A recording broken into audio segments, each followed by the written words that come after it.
Alright, that's enough waiting for one time already. Welcome back everybody, it's 8 o'clock on the 26th of August. So today we're going to be taking a look at something really cool, and I got a couple of other things to juggle in and out while we're doing it. So, am I frozen? I hope not. Hope frozen. Hello everybody, hello Apollonia, hello Full Dive Media, hello Dragon Diffusion. Hello Vascular Degamatron, a guest visit. So we're going to be looking at some of the work I've actually been doing. I've done a collaboration with Dragon Diffusion and Vascular.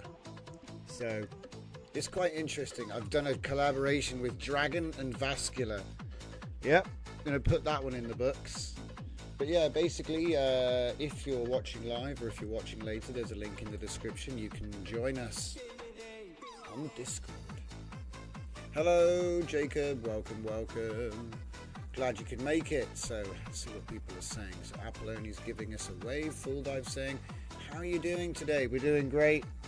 Let's just switch up the view here. We're doing one of Dragon's images. Look at that spread. Okay, so we're going from his night, and then we're doing 0.5, then 0.6, then 0.7, then 0.8, and then 0.9. Now at the end, as we get to the end of this queue, I will be tightening up the settings. I've already set them. We've just got to let them run. But we're also doing text to image, so you can see where it's going towards. I'm going to explain how this is all set up in a minute. It's quite complicated. Let's carry on with the intro.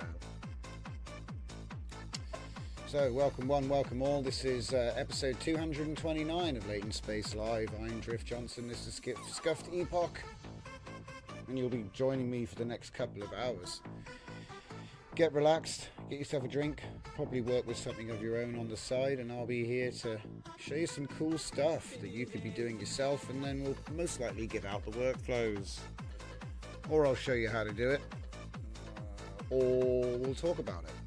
So whichever ways we do it. It's the regular gang in. I'm sure some of the other guys are going to show up later.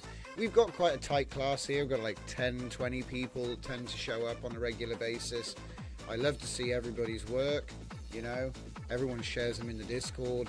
Don't forget about it.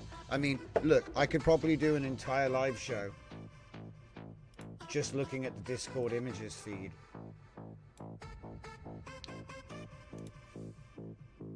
That one's from Apollonia. We'll scroll past my stuff. that's the image that I'm working with at the moment. And I downloaded a couple of his images from his posts. Here's another spread. As you can see, at image 3, it's starting to pull in all of the stuff. So we're obviously doing a bit of a Geiger biomechanical today, and I'm going to show you how I did it. And the funny thing is, it comes back to what we were looking at. This is really funny. You know me, Inverted Johnson. Let's have a little refresher, shall we? Should we have a little refresher?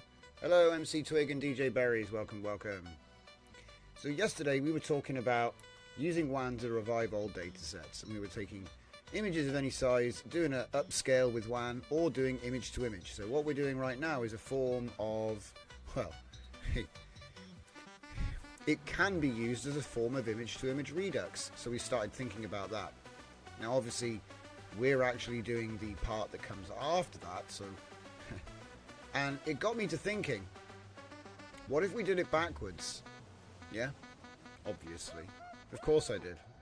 Okay. So let's just get this out of the way. Now it should be doing 2 seeds of each image, so it's subtle, but it's doing 2 of each image. Look at this. So let's just analyze this from an artistic point of view and hope it doesn't pop while I'm in the middle of my backswing. Keep an eye on that K sampler. So this is text to image, right? So there's no vision, no image. There is vision going to, what is it? No, I don't think there is actually. We're using an LLM, which does have a vision capability. But I want to explain what this is. This is basically, I think this is pinpoint LoRa style transfer. So it's kind of hard to break it down, but if I break it down like most simply, we have the Geiger model, but we made the model last. Okay, this is what I'm calling image last LoRa design. So you have an idea of the images you're going to target, okay, but you don't do anything with them yet. And what we do is we do a pure LLM process. So we do a deep research on the aesthetic, in this case HR Geiger. We did it live. And that will give us what we called an enhancer for Biomech. So that's what I'm running right now. I'm running the Biomech enhancer. But yesterday, it didn't really do anything because it wasn't hooked into anything, because I hadn't done that bit. I intended to do it backwards. So just to take a step back. And a step back again. Let's just take a look at this from. We do deep research to list influences of HR Geiger's work in biomechanical horrors. Off it goes. It wrote me the thing. Then we will now play a game. While we write the next revision of this document named Don't Say Rudy, we already did all this 2 days ago, which aims to describe all the aesthetic roots, tangential branches and influences on the works described in the document. In the game, we cannot say the names of the people or objects referenced in contemporary works, distilling the styles down to the core collection, which gave me this. Okay, that's what I call Don't Say Rudy.md. So if I actually read this, it's like a crash course on what HR Geiger is and where it even comes from. Look. We've got childhood terror channeling, war trauma sublimation, medical anxiety. It's tried to... It hasn't got his persona, obviously. But we're trying to get access to the tooling. We're emulating the tooling. But then, as you see, we have all of these visual grammar elements, infiltration patterns, musical visual language, contemporary evolution branches. It just goes on. So anyway, I say don't say Rudy.md and I get my T2I base ENH, which again, using this source, so that could be your source, create a detailed image prompt enhancement agent system prompt named T2. Ended up being called Biomech, not Rudy, but yeah, I just renamed it. Or he renamed it. So then we end up with this which is convert ordinary subjects into biomechanical aesthetic language, seamless fusion of etc. Right?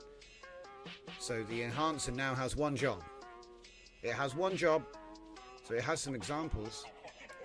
Cat. So if you type cat sitting and you give it an image of a house cat, it will do photorealistic biomechanical creature concept house cat's organic form enhanced with seamless exoskeleton architecture. I've tried this, it works. Okay? So it's going to try to keep what was given but also do what it was told.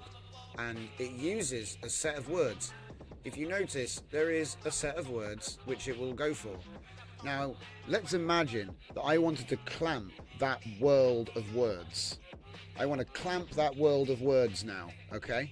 So now what I'm going to do is I'm going to invert this agent. So at the moment, what it's going to do is, if I give it directions, prompts, whatever, it's going to try and make biomechanical. And it was doing it, but the WAN base model didn't have any knowledge of that, and we're not using the name of the artist for a reason, because we want to make sure that what we're training is what we trained and it's not what's already there or some other association. Anyway, clean train on a new token. So essentially this worked great. So now we flip it.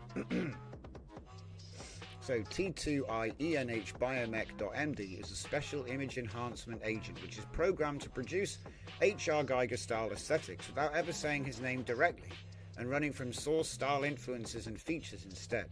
We now turn our attention to captioning images using those same terms that they match, and this agent will have seamless interoperation by aligning the prompt produced by the enhancer with the images we will train and use in combination with it. By taking the images last approach, we hope to offer an alternative means to train difficult and or strong concepts with, because obviously it could be like really well known, with good control and accuracy. Use the logic defined inside the biomech to write a new system prompt which will use vision to detect, identify and translate features into image captions which align with the biomechanical enhancer. This will produce captions for images with strong alignment with terms preferred by the enhancer. Write the new system prompt. So off he goes and we get our new system prompt. So then when I do my captioning, I give this to Sonnet 4 or Quen or whatever it is I'm using to do the captioning, and it anchors the output in a world of this. So then you don't get crap tokens from an auto, because normally auto captioners, they're either a bit weak, they give like a very vague description, or they use bad words which aren't in this sort of bucket of what we're trying to train.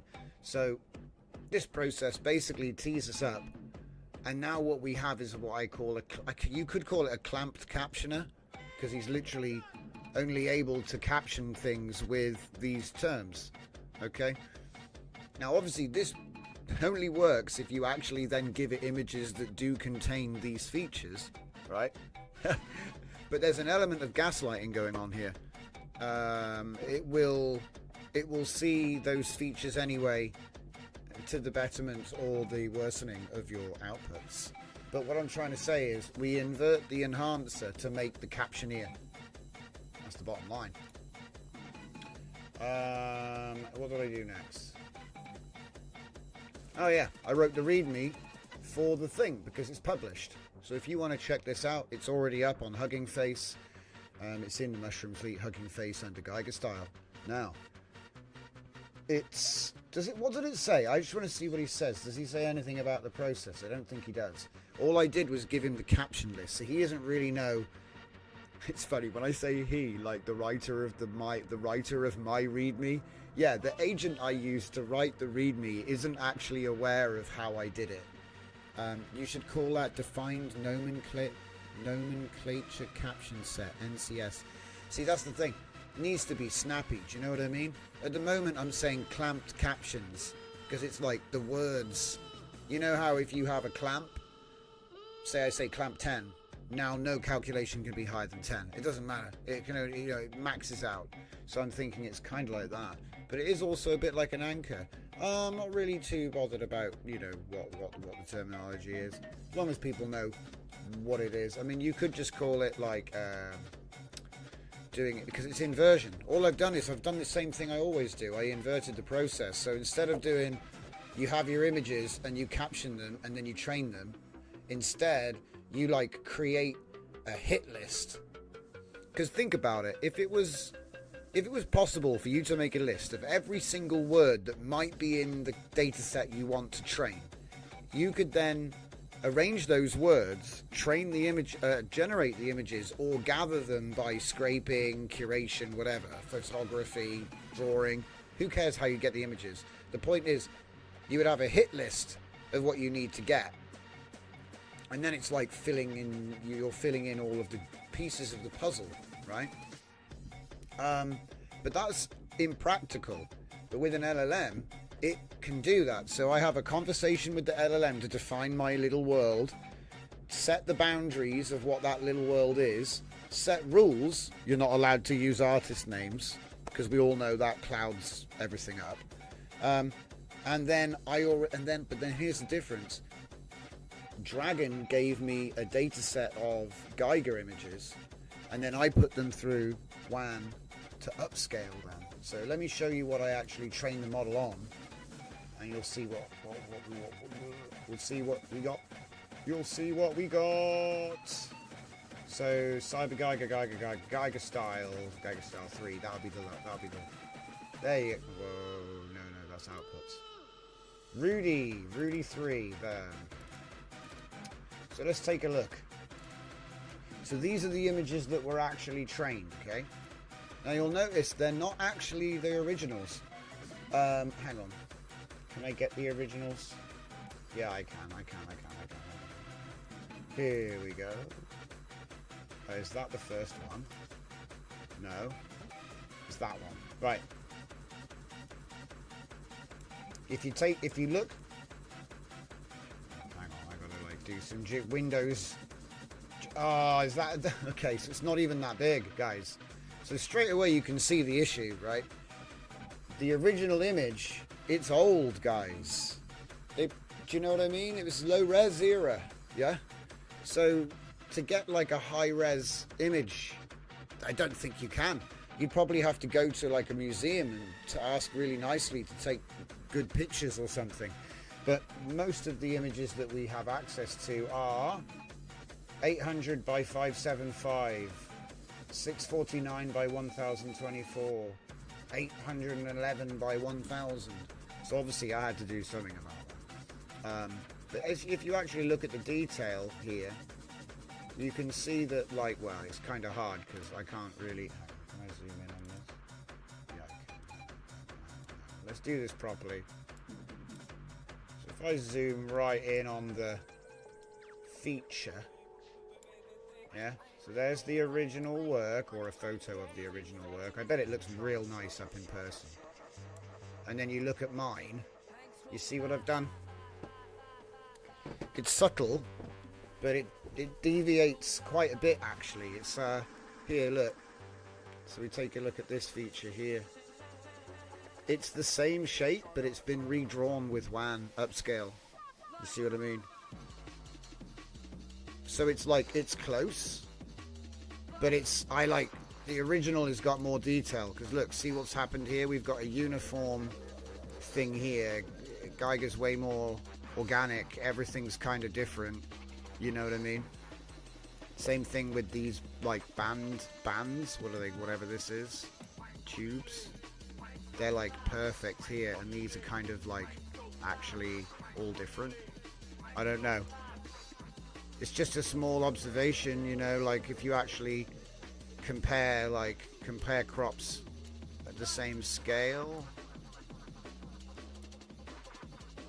The upscale is, I went for a slightly more creative upscale. I put the shift to 3. I don't normally go over 1.5 for a non-destructive upscaling. So, but I knew that because the images are so small, you know, you kind of have to... Oh, that one got ditched. That one might... Okay, that one's probably in.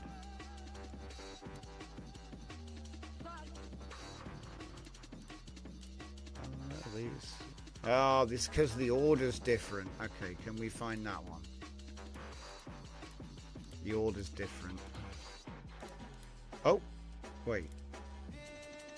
Is that really the same one? I think there's two of these and one of them has more contrast. But let's see what I mean. The original's way better. It's just got more character in it.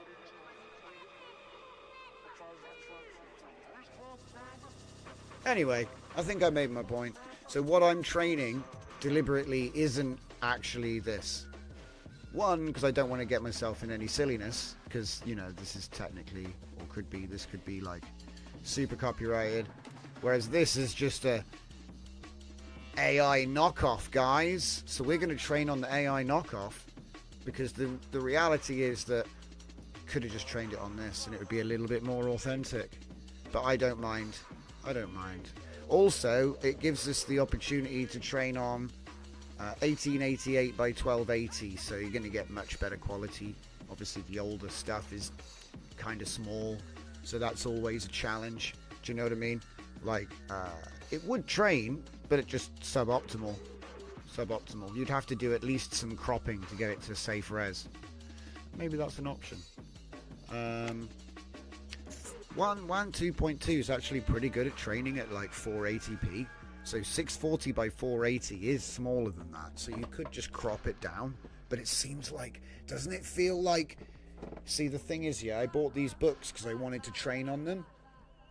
And it felt like sacrilege to cut the pages. So I've never done it. I haven't done it. Don't know. It's a bit like that. It's like, now you're going to cut the pages up? I don't know. I don't mind cropping stuff in. I'm having a superstitious moment. Right. Let's get back to it. So, more of Dragon's images. So, as you can see, Dragon has given us this image here. We're going to do like a... I don't know if... I think Vascular comes and he drops in. I don't know if you're still here. But basically, we're going to be doing a little bit of a showcase of all of the outputs on that run in a minute. I just wanted to show this first. Look at this. So, this is... one of Dragon's images, and this is at 50%. You can see at 50%, it's actually already introducing some exoskeletal, spinal, do you know what I mean? It's trying to do stuff already, even at the light end. Okay. And then once, by the time we get to, what's that, 5, 6, this is probably 0.7 now. I'm not sure. We might be on the fine-tuned percentos by now. But yeah, as you can see, the more we bring it in... Oh, God!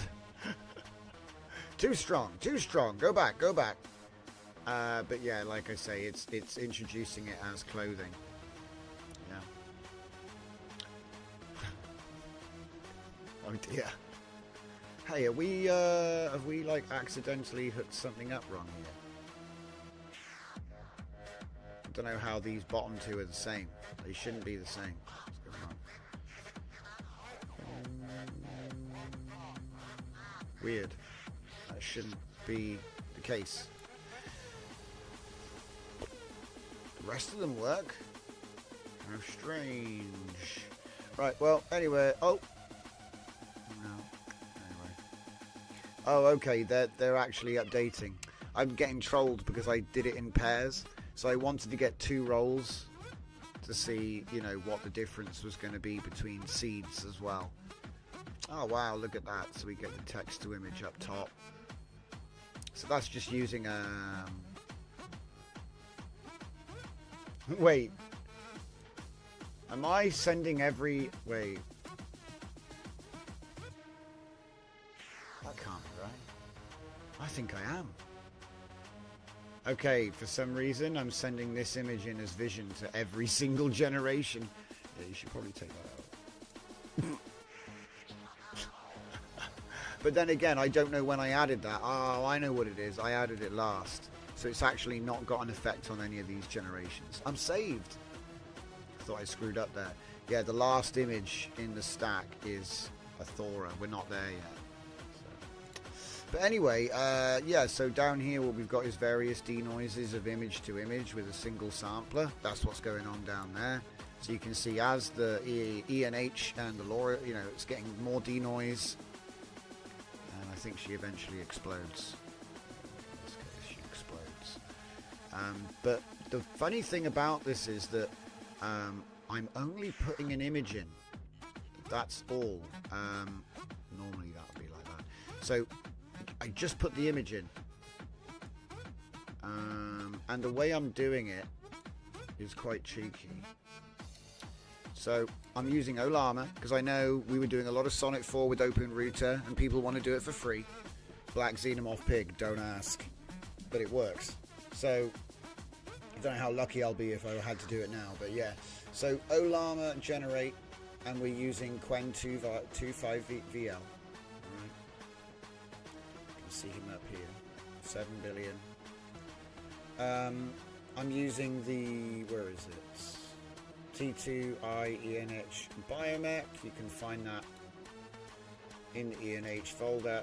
Biomech. Right, and that's, so it's with the LoRa, you know. There's the LoRa. There's some demo images. There's the full captions for the model. And like I said, if you've got ENH, all it is a system prompt. You don't need to have special nodes. You can just copy paste this into a chat, drop images in and say things, and it will give you a prompt back, which you can then copy into a comfy workflow if you don't have local models or even Open Router, like whatever. So it's kind of easy. It's a system prompt, as I say. I just have this node which allows me to just quickly switch between them. It's just a text file loader, but it's markdown files because that's what they all spit out, so whatever, we use them markdown. So we put that into the system prompt, and then obviously we got our prompt input. Now that's not plugged in right now, so what the hell is going on? So I've moved it up here. Look at my typing. Oh my god. So it's a simple prompt. This is what I call full auto mode. So you just put the image in and you don't have to worry about it. Use the input image to generate and enhance according to the system prompt logic, because I've already defined it in the system prompt what to do. And so what he's going to do is he's going to identify features in the vision, or identify features with vision, and then apply the xenomorph sort of style to it. So if we take a look at this output here, and like I said, sometimes I have to tell the thing about Quen as opposed to Sonnet. Like if I say to him here, and by the way, what the hell am I even doing, you know? Say I wanted to put a prompt list in, I would attach the prompt list like this, goes into the concatenate, and then I still have my use the system prompt logic when enhancing the prompt, and then the prompt. That works, but sometimes Quen will always do this, which is like take up valuable tokens with basically like what the actual image is, and so then what happens is you maybe get this much before you hit your token limit, because you only really get 70 tokens, so it's probably truncating some of this. But like I said, we hope that doesn't happen. It seems to work fine so far. So what's this say? A train. Oh, I got somebody's train. Hang on. Oh, okay. So is it made a xenomorph train? Not really. So there are some limits even to the technology. Let's have a look. So that was the original train. Very nice, very nice. Very steampunk. And by the end of it, it just sort of became vaguely British. It's kind of funny. I mean, I suppose it kind of looks a little... Look, it's got the teeth. And it's got the big head. It's actually quite... It actually is... It's actually fitting quite well, actually, now I think about it. So it should be doing Thora now, I would have thought. Are we doing Thora? Yeah, we're doing our coffee time image. So this is the last one. So while it's making that, because it will take it a minute. Oh, we got one. Oh, look at that. See? is bringing in the features to the image quite nicely, I thought. We don't even have Thora loaded as well, by the way, for this one. Okay.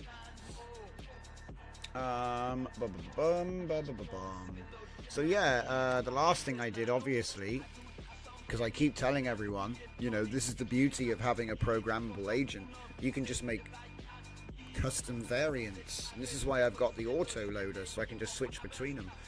So here is T2I Thora ENH Epic, which is one of my old variant work enhancers.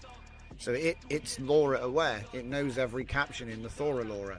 So then I've said, we can create a new system prompt for the enhancement of image generation, which blends both T2I enhance ENH Biomech, so the Biomech one we've just been talking about, and T2I Thora ENH Epic into a new system prompt incorporating the instructions from both. We need to incorporate, I say incorporate like so many times, twice, it's bad. Thora woman as armor, only as armor or weaponry. Yeah. So I don't want him to like turn the entire scene into an alien hive or whatever, because there's like corridors and scenes. I just want to get, you know, a bio booster, MacGyver armor. You see what I mean? So that was the goal. We created that. We made some images. We'll take a look at those. But first, the vascular gallery. So I've showed you guys the source, right? So let's take a look at, where's the other one? Ah, yeah. Vascularity. So I reckon that the eye to eye is going to be more interesting. Yes. So we're going to be taking some of Vascular's most fun images and then running them through my Geigerification. But this isn't an imitation. In fact, we should probably cover that before I go on. Hang on, where did I put that file?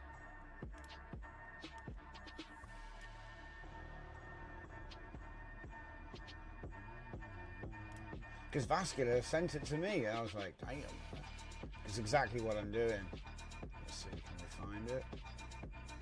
So this is actually kind of like segment worthy. Come on. We have been chatting. But this is a pretty big one. So, and we're working on something. To document this, can we find the thing?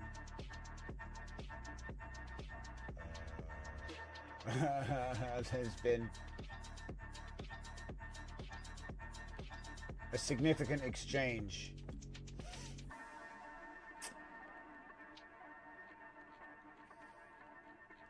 Aha! Found it. Okay, part one.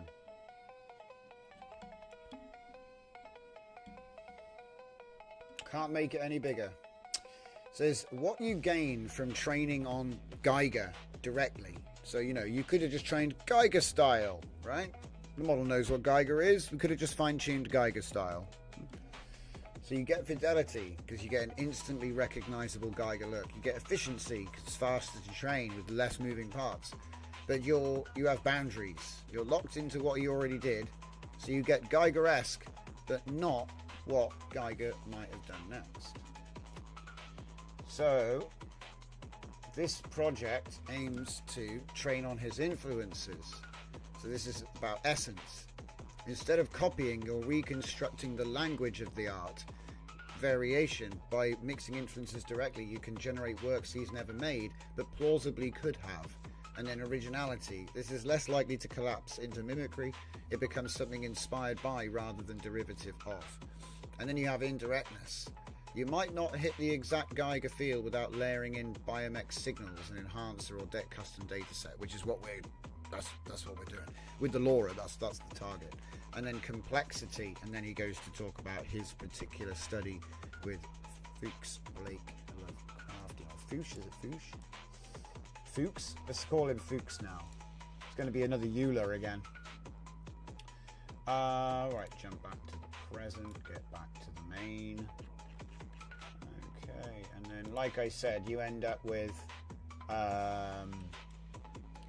dog, a dog, and so on. So yeah, obviously that's quite high denoise.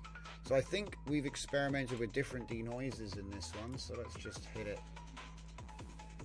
I can drink my coffee and chat. So some of these are I think we've gone for like 0.59. I think it's 5.9 or 5.7. On the left is the original. On the right is the new version using the ENH. And so it's given some license to change the image.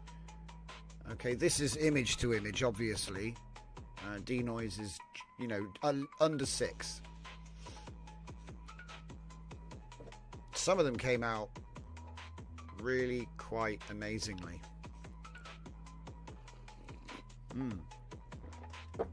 And here, let me get myself out of the way so you can see the full image here. So it's hitting all of the influences. So instead of, because the thing is, if you were to use a main style that already, you know, you're not really training what you're training, you're wrestling with what's already there. So this is a much cleaner way of doing it. And like I said, it's like it's a game.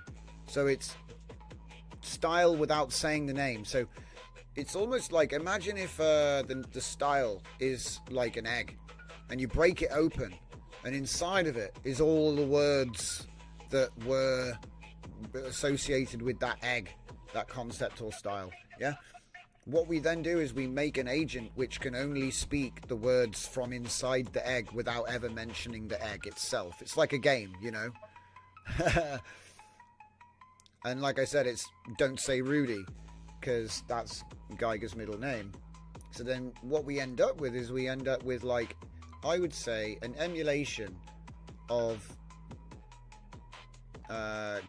influences on the Geiger aesthetic, rather than just trying to caption his work like you normally would. It's kind of done backwards. So then when the captioner comes to look at those images which I showed you, which were like, you know, creative upscales of Geiger work, so they're close but they're not actually it, he's going to use all those terminologies and we're going to fine tune all of those under that new trigger. And so then, of course, you put that trigger in front and have the enhancer turn anything into it, right? And so then, because you couldn't do this with just the normal way, is what I'm saying, which is kind of cool. So it gives you a way of building a data set in a more targeted way. I mean, it might even be possible to distill the total number of images down, actually, now I think about it. But hey, we'll see. Yeah. That was a weird one. Suddenly we had an American football player. Something must have glitched out. Oh, it was probably when I ran out of open router credits. But we're on Olama now, so everything's fine.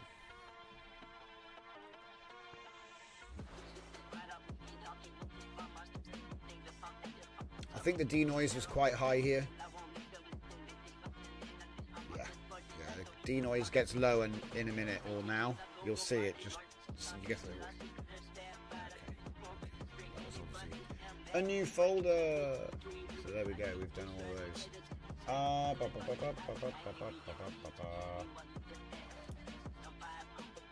Minimize that. That was eye to eye. Oh yes, of course. There was also the text to image folder, guys. So that was all image to image. There's also all this stuff. But if I'm honest, it's like the image to image stuff was a bit more interesting, because this stuff, it's nice, don't get me wrong. It's just that it's like you kind of, I don't know, it's so good at making this that this is what you get. Some of them are really good though. You got some really interesting machine. This is my favorite one. This one's my favorite one out of the whole collection. There's a whole bunch of these. It's just like dude trying to fix the Xeno, because it's like, you know, movie prop behind the scenes. Anyway.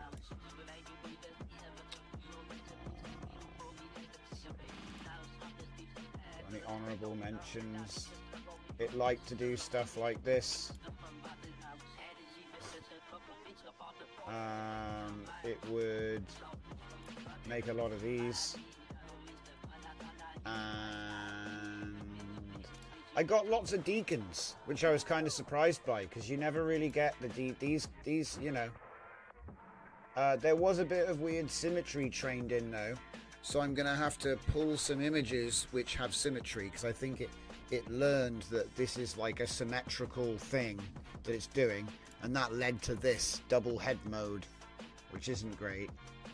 But on the whole, even text to image is very good, you know. Tried putting some Thora or Sharona even. Put Sharona through, and then I started moving to like a denoise system. So we get all the different denoise levels, and we get two images for every generation. And like I say, what the heck is that? Oh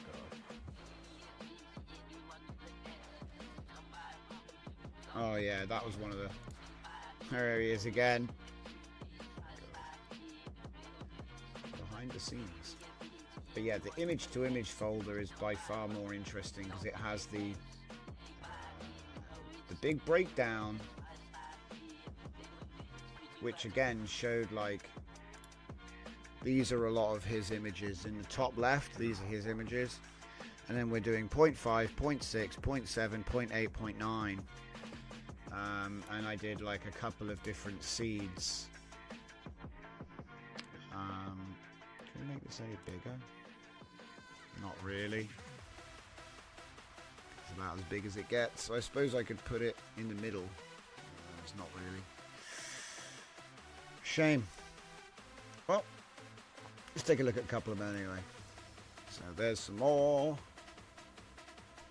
Like I said, there's always like a sweet spot between what the original image looked like and what it tries to make with text to image of that same prompt.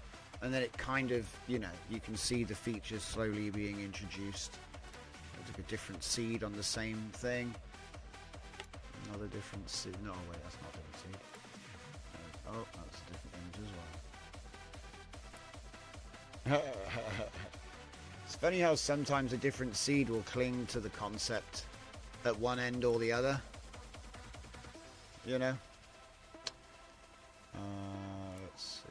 There's another one. There he is, Scrappy Doo. Oh, it wasn't a dog cat, sorry, it was a frog.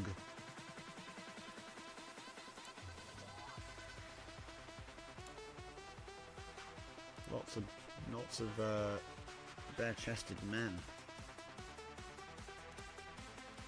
Not ideal. But then it is Monsieur Le Giga, so the Jigger Man does like his anatomy. But like I said, even at a low strength, it's introducing some interesting features. Just everything just becomes human skeletons, you know, it's quite funny. And so what I wanted to do is explore the midpoint. It's a fish, just a fish coming out of him. Yeah, fine, it's fine. Actually, that makes a lot of sense. There's a fish in his mouth. Yeah, some of these are glorious, man. Excellent. Good stuff. Like I said, there's so much here. We can make it bigger. Yeah, let's do that.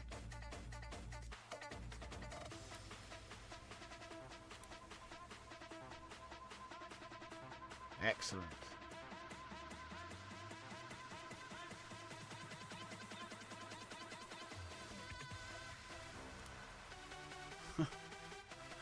The detail's crazy.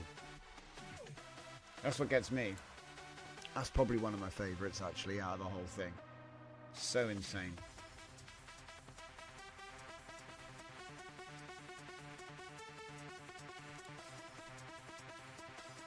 It looks like something that should be in the next Doom video game. Like, these things are just scurrying around, and you gotta get them with the shotgun quick.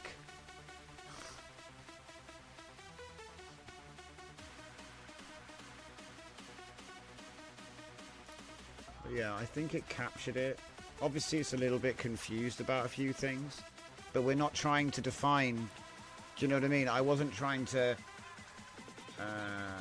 specifically target things. Like, obviously, that's a prominent design in the data set, so it's going to come out. But it is interesting how, you know, getting these hyper-realistic, detailed stuff. That's great. Zeus says, yep, crazy, and that would make a good Doom monster. Right? I mean, what's that? Certainly not something I want to get to know well. But yeah, the image-to-image stuff was much better. Is that actually image-to-image? Oh yeah, it was image-to-image. But like I said, they do a great job. I mean, look, you know, so good. I was really, really happy with how they came out. And there's room for optimization still. That's the funny thing about all of this. But yeah. So then we took a look in the Discord, and then we were taking a look at some dragon stuff.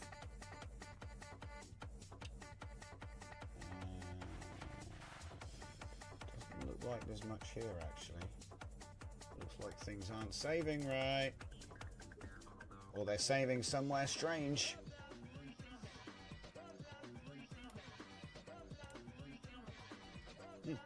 It's not actually yet. It will be in like 12 minutes. But that's not bad. That's not bad. You know, you wanted like a Geiger-inspired coffee time. It's not bad. Like if you saw the original, it was like anime chick in a green outfit with a coffee time sign. It's introduced like this. All this biomechanical stuff, very good. Exoskeletal features, amazing.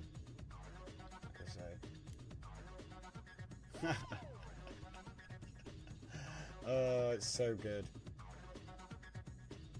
This is like kind of like cybernetic green goblin or something. It's kind of strange. There you go.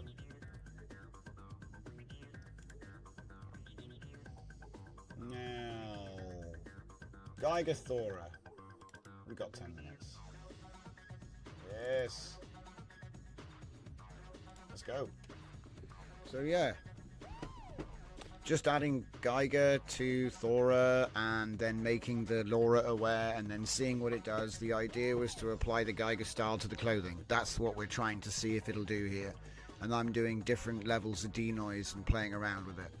But as you can see, it's not changing the whole world. You've seen her stuff before. See, even with the anime style, see, I'm gradually tweaking the tokens and messing with the prompts, but she's got the cybernetic stuff.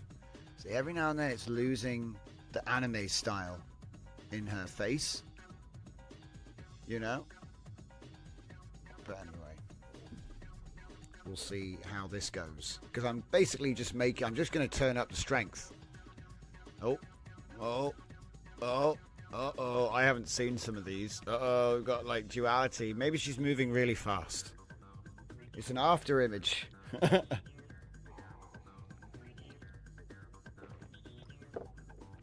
But yeah, at first what I'm doing is I'm just trying to make it do the clothing, you know? And I think it did a really good job. It's making the bio-boosted Guyver armor, but it's actually doing it using these, what are they called? It's weird. It's Geiger without saying Geiger. Now, I plan to do this with Hieronymus Bosch next. So I'm hoping we'll have time to do that in a minute. I've already got a data set, see? So we'll have to start off by repeating the process of distilling the aesthetic and then making an enhancement agent in the same way.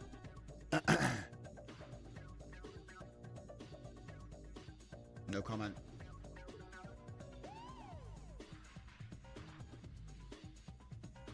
Extra arms.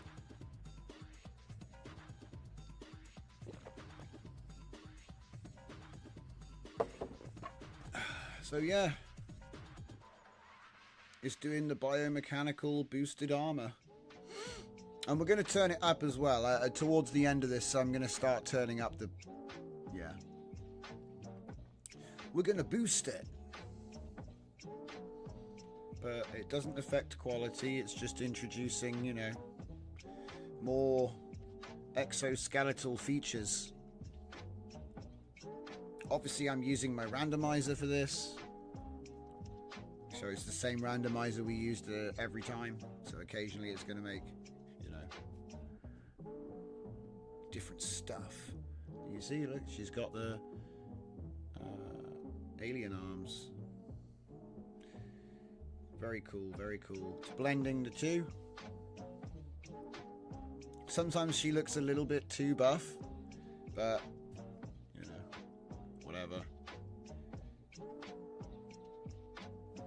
There's almost nothing there. Almost nothing changed.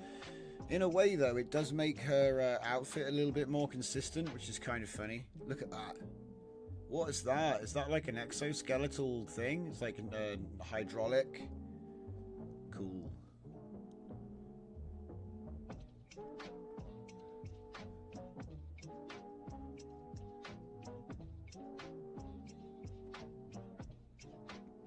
And so what this is really showing is that not only can you make the style, but you can have it be like pinpoint style transfer. Because look, nothing else has changed.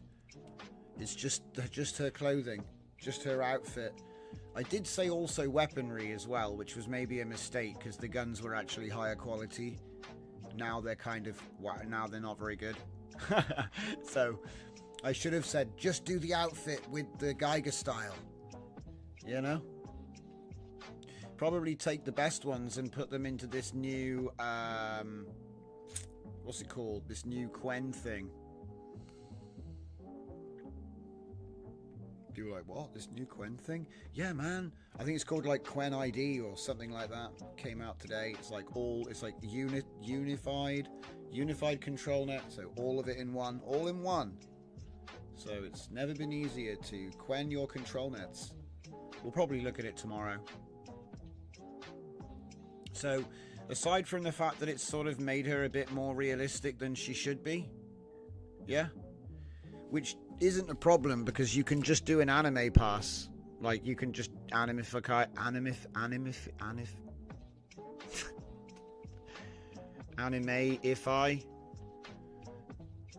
if you really wanted to.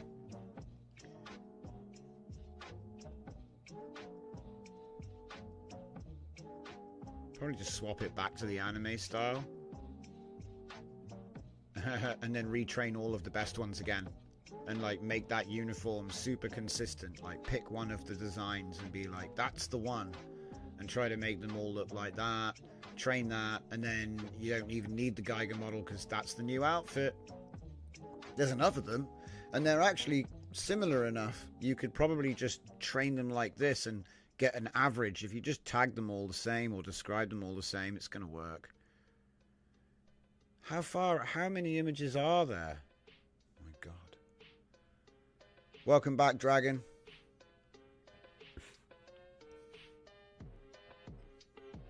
Wait, what? The last image stayed there.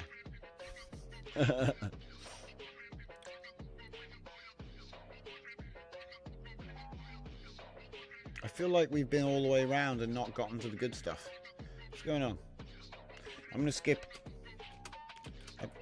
Oh, wait a minute. See, it's trying. Yeah, we are. We're slowly turning it up. It's just taking too long. We haven't got all night.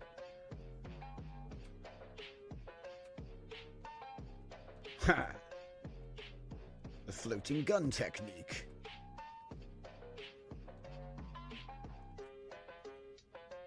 Yeah, we basically did a little bit of a run here so that there's enough to curate down. There's easily enough here to curate down a new data set. You see what I'm doing? I could probably pick like the most anime ones. She looks a bit too buff in some of them though, if you know what I mean.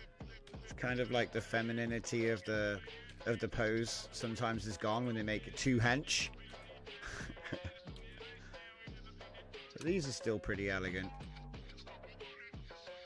See, our guns has got worse because I said you can change the guns if you want. Big mistake. I think I must have been all the way around by now. We're not getting there. There's no way. Wait, these are new. Oh my god. There. See, it's like a bit too wide. Doesn't look that manly though. Bad example. See, it's slowly we're ramping it up. She's American, I knew it, says Vascular. I don't know if you were here for the feature. We showed a lot of our collaboration. So like Dragon helped me with sourcing the data set. And then Vascular's given me a bunch of the image-to-image stuff that we looked at earlier.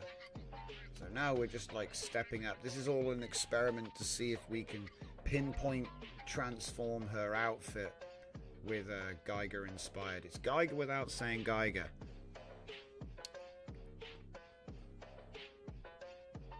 Surely someone's trained a context Laura for gloves without fingernails by now.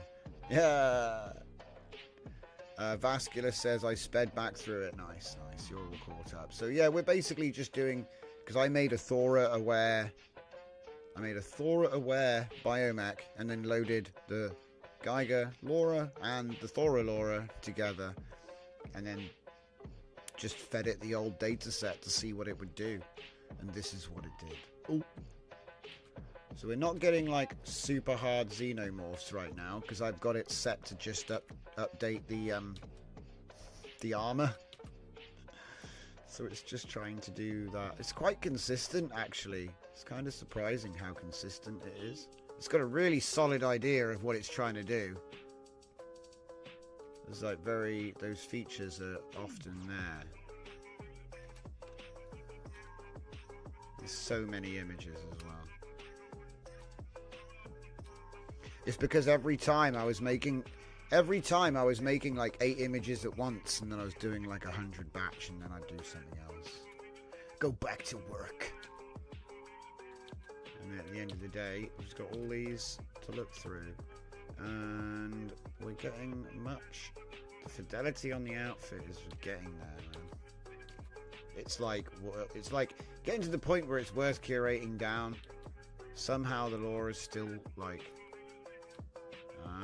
See, whenever we get her a super nice outfit, she gets all photorealistic on me. It's supposed to look like that, basically. It's probably we've somehow brought in some photorealism elements. I bet there's a tag in there which is like photorealistic. Oh my god, she's got extra fingers! That's a xenomorph feature, that is. They have an extra opposable thumb. And, like, talons.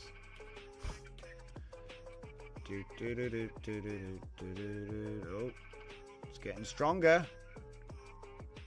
That's cool. It's a cool look, you know? Like, external cybernetic muscles and whatnot. You're like, what? We did get some where there was no plating and it was like exposed external muscle. And I'm like, oh no. It's a bit gory. See, if I don't let the guns change, it's fine. Yeah, it's definitely, the style is taking attention away from the anime. And so then her face is, that's a bit of a shame. I'm noticing. It's always...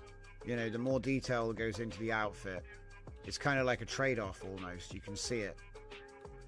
She's getting absorbed by the tech.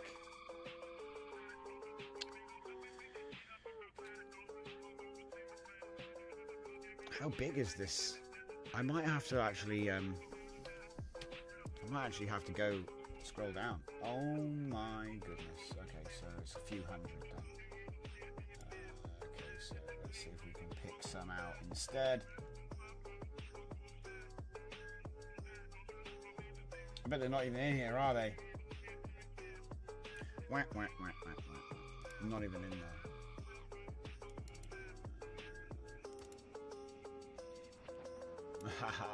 I started doing some fashion stuff. Bit of fashion photography. And then I broke my open router.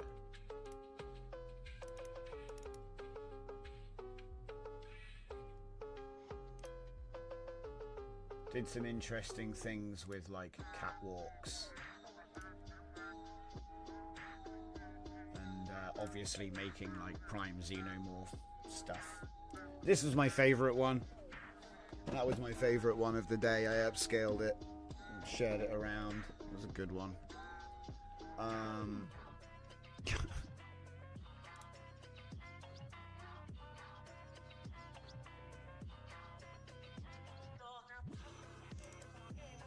How many of these got done?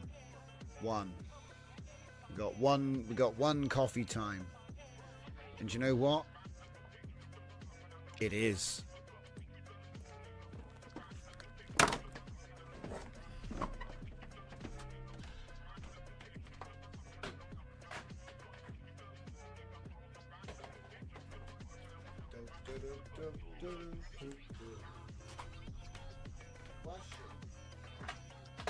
Where's my Hieronymus Bosch, Laura? We want Hieronymus Geiger. Probably should have done this first. I think I got distracted with all the excitement. So I hope you're all doing well. Grab yourself a drink. We're halfway through. And there's more stuff to look at. Before I get carried away with the next thing, I want to show you or see if something else I did today is broken,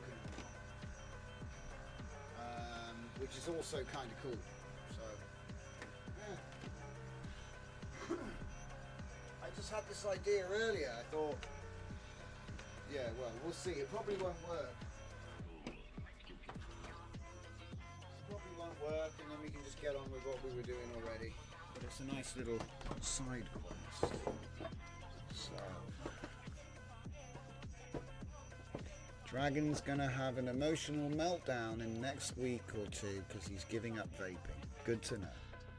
We'll keep it in mind, mate. Don't you worry.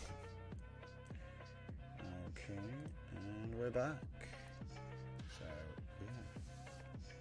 Did it break the sign? Yes, we gave it a good sign. But the actual Geiger influences are there, so the test was a success. And there would be the text-to-image version. Again, failed to spell, but we've got the Geiger influences in the outfit. So that's good. What's this? Geiger soup. Oh boy. It's a different card. That's actually kind of awesome. Hang on. Yeah, we've got a T2I in here. Be careful what we're opening up here. It's alright, it's fine. We get away with it just about. Do you know what? That Geiger, some of the images that come out. Right. Oh my goodness. So while I get the thing ready, we can check this out. So, because I need to do a quick restart. Oh, wait a minute. See, where is it saving all these images? It should be saving them all. God knows where it's saving them. Somewhere else.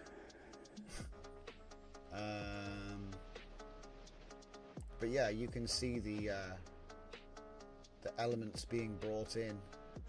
You know, as the strength increases, the exoskeleton is coming in. And oh, do you know what? The reason it's deviating from the Thora, I don't even have Thoris loaded right now.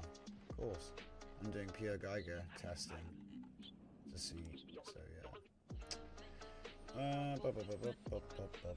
Right. Restart. Everybody pray.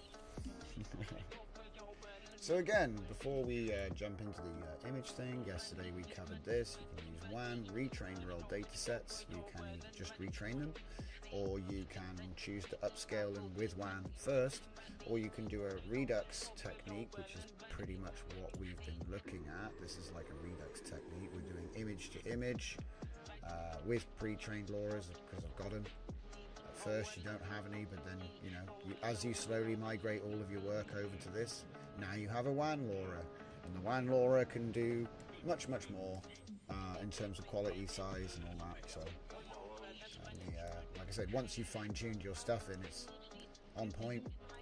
And what we're looking at today is a new thing I'm doing where I use deep research, to create an enhancer, a prompt enhancer, for a LoRa that doesn't even exist yet, and then invert the programming of that LoRa into a captioner. It's an ENH Captioneer module, and he's going to look at the data set which I've already prepared, which needs captioning, because when you're not good at it or new, you don't know what images you need to train. When you get better at it, it's just typing the same words to 100 images over and over again. But so we use auto captioners. Problem with an auto captioner is often he'll say Master Chief because he thinks it's Halo, right? Your mileage may vary depending on the vision model you're using, but so what we do is we create a system prompt for the captioning vision model, right? So just the same way as we have in a prompt enhancer, which enhances our prompts, and it can be LoRa aware, we can make an enhancer for a LoRa that doesn't exist yet, and it is now clamped in that world of I'm going to make everything like this. And so then we invert that and have a captioner that only tags things with those words if he sees them. And so then when we present him with what I call pristine data or a pristine sample, which is what he has been trained to recognize, he'll give you a really well-detailed caption, which is going to align with the enhancer that we already made. So it's just doing it the other way around. It's literally just doing it backwards. So instead of having a LoRa with captions, we feed the captions to train the enhancer. We get an LLM to make us captions, which are of a theme. Make an enhancer, which always makes anything into that. And then tell him to be a captioner instead. So, because it's the same role, really. When we give an image to this agent, he looks at the image and spits out a caption. So really, he's already, an ENH is already a captioner. It's just that by making a dedicated one for purpose, he's kind of aware of what he's doing. So it's I think you get better results by doing it like this. But technically, you could just use an ENH. Any enhancer can be a captioner. Do you see what I mean? Because you give it an image and then save the thing he said. It's captioned. So, do you know what I mean? A prompt, when you have an image input, describe my image and write a cool description for my image prompt. You do that, well, technically, you've just captioned that image you put in, didn't you? So I'll show you the workflow. We got a new workflow. I call it Captioneer. Let's get the latest one, Captioneer V52. So we're going to do this very quickly. Very simply, this doesn't have any models. Well, I guess it has OpenRouter or Olama. You can choose whether you want to go local or use a key. It's up to you. But what it's going to do is essentially it's just, see, I've got ENH Captioneer loaded. That's my system prompt. And it's going to load an image from a folder. And if I show you the difference, so if I was going to say use just clean vision, right? Top prompt. This image depicts a highly detailed biomechanical artwork in the style of H.R. Geiger, featuring an intricate maze of intertwining metallic and organic forms, rendered in silvery grey tones, with serpentine tubes, ribbed structures, bulbous pods, and mechanical elements that create a dark, surreal landscape blending industrial machinery and alien anatomy. And then this is using ENH Vision, hyper-realistic biomechanical organism network featuring seamlessly integrated chrome and gunmetal tubular systems with precision, mechanical vertebral segments, ribbed breathing apparatus, and translucent membrane chambers. You see how the wording is like better for a start, but our enhancer is going to try and make this, is going to use the same terminology. So then by loading this LoRa, once trained, it's now reinforcing the enhancer. So like I said, it's images last, Flora design. Because you kind of knew what the images were. So it was a question of captioning them well, because this isn't very good captioning. It'll work, but by saying Geiger, it kind of involves all of his work, not just what's actually there, which is kind of hard to describe. So we, like I say, that's why we've done it all the other way around. It's much, much more precise. And I think that's why you end up with a more precise sort of representation of the style when you start blending and just putting images in and you're out of credits.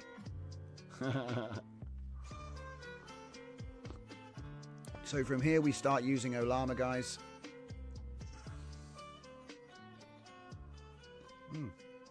I can see some horrible tiling here. I think I might have had an input VAE set to the wrong number. Yeah, that's what's doing it.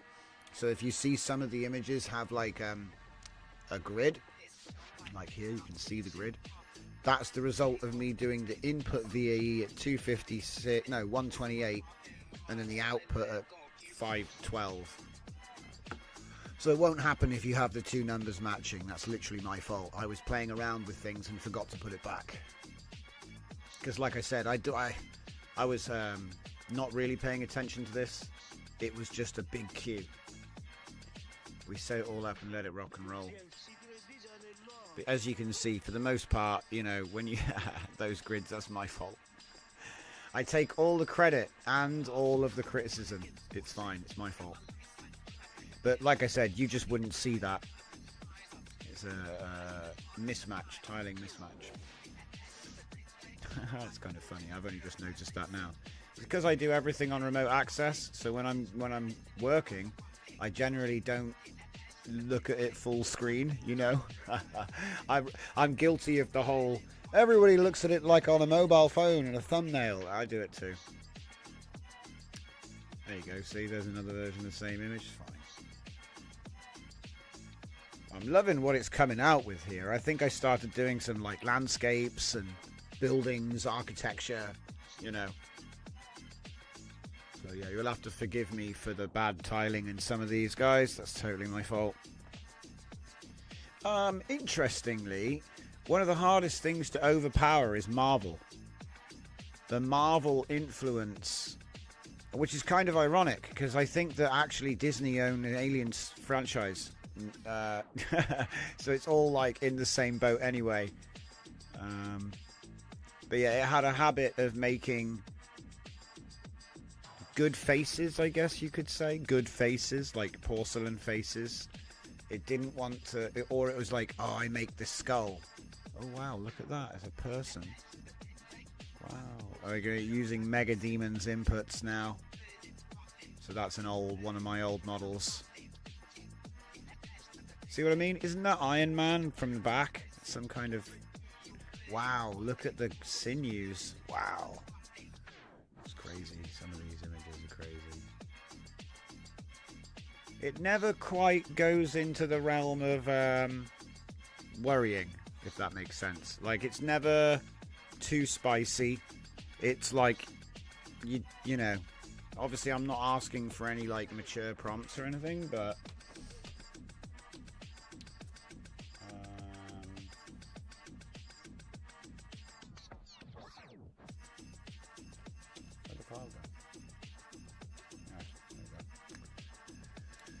So that was Mega Geiger. Then we had Cyber Geiger. I think I just did a couple to see how they would come out. Yeah, it went about how I thought it would go. Did a bit with the fusion as well, just to see what would happen with the fusion. I'm trying to find, where did I do all of the fun stuff? Here we go. Yeah, these are the good ones. Alright, some of these are really, really quite cool. So this is like a simple prompt, so I've just literally typed Xenomorph dog, you know, with the enhancer on. Xenomorph corgi. Some of these are really cool. So silly. I just wanted to see what it would do, to be honest. Tried a pug. Some of them it's like, what are you talking about, you know? We did a whole bunch of different things. Seems pretty, what do you call it, flexible to me. Gets a bit confused, but it probably just needs control net. See, if we had like depth, you could stop a lot of the weird stuff happening, because it doesn't really know which way is closest to the camera, so it just assumes, it's both. Also, I think there's some symmetrical stuff in the dataset. Yeah, double-headed Cato. Look, see, that's amazing. I think I actually did do an experiment with a cat. Yeah, we did an experiment with a cat. Yeah. To see what would happen. And actually, some of them came out like really good. You're like, oh, busted again, again.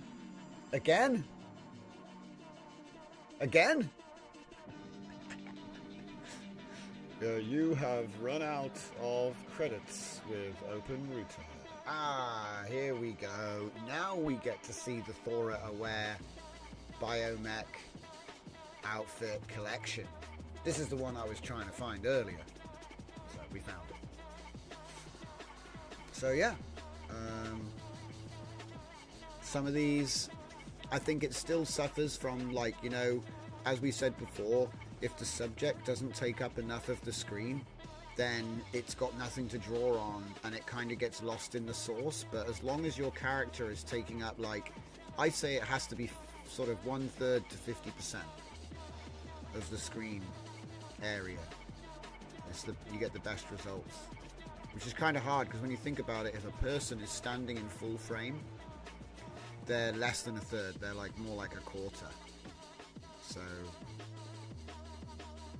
close-ups, crouching, narrow frame, anything like that is just going to do better than, you know, when you want to do, I think when you want to do a big wide shot, you should probably do the mid-journey approach, you know? So like, generate the scene and then outpaint to make, you know, if you wanted to be an establishing shot, outpaint.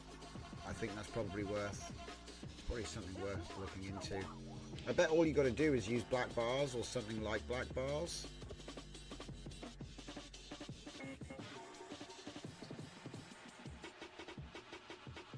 This might go on for some time because it worked really well, and knowing me, I probably kept going, oh wait, no wait, we're back at the beginning. The G. Okay. So obviously I've got a lot of images, and some of them are going to go into making new models. So for example, I did a Black Sun Redux before, or did I do this before or after? So this would be using the last combo which I liked, which was the Chaos and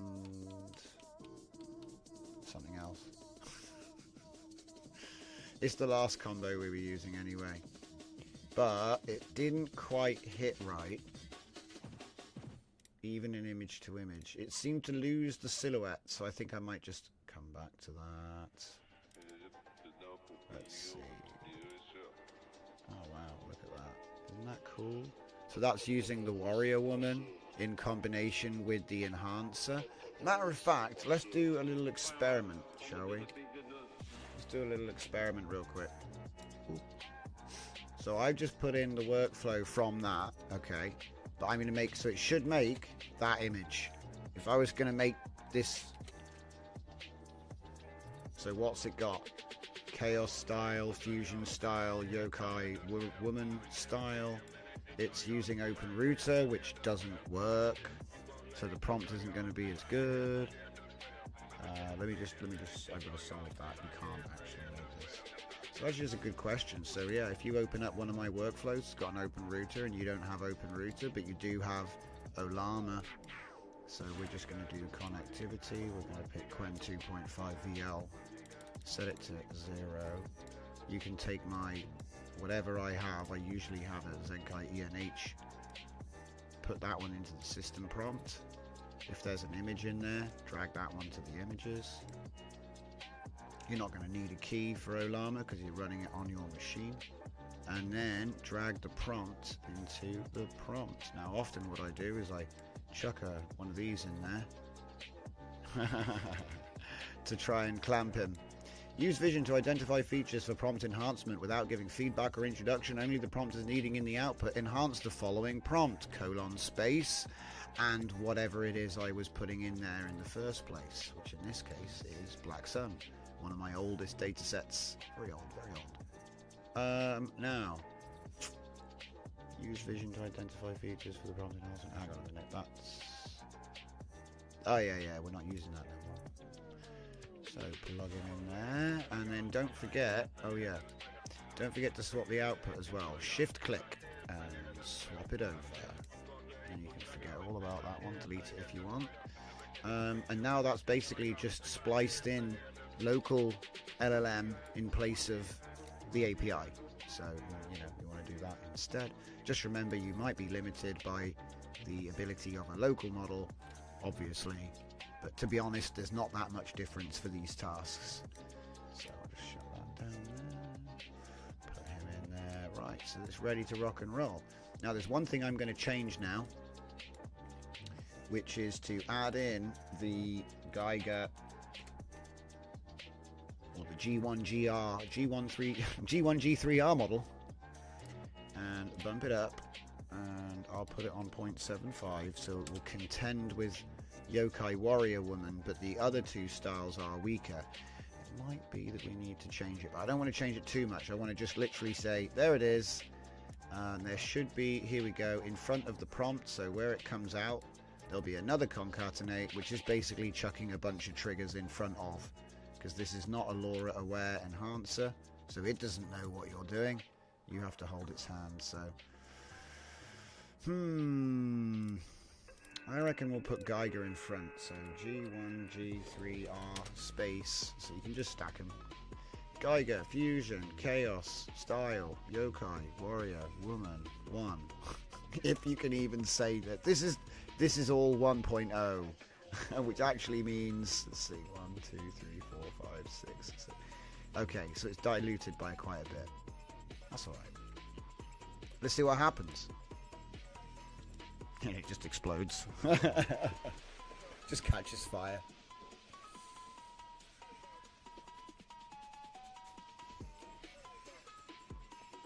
The NAS is waking up for some reason, I'm not quite sure.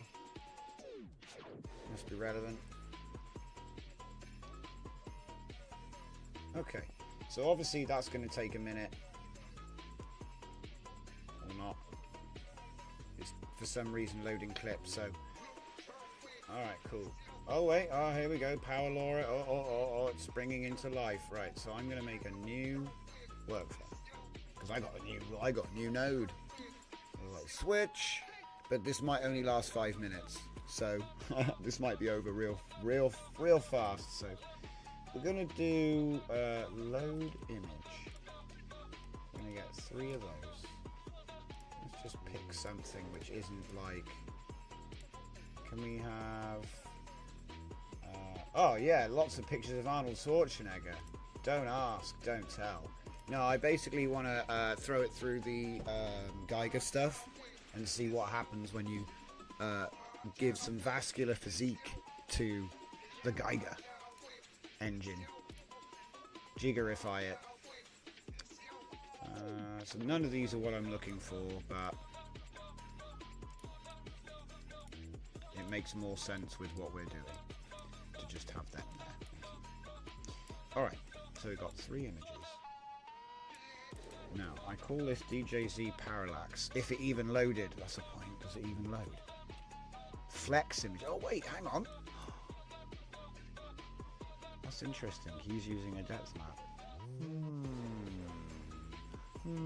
It's giving me ideas. So I wonder why it didn't work. Did I break something? What did I break?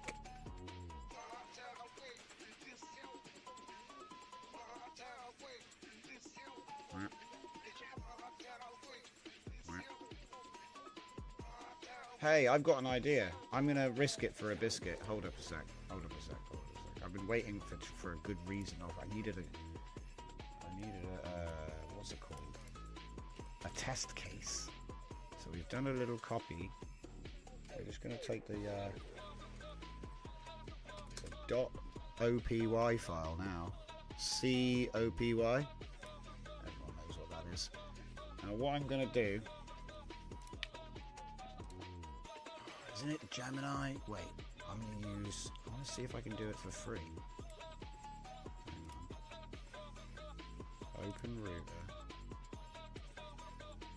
Do they have a... Just type free.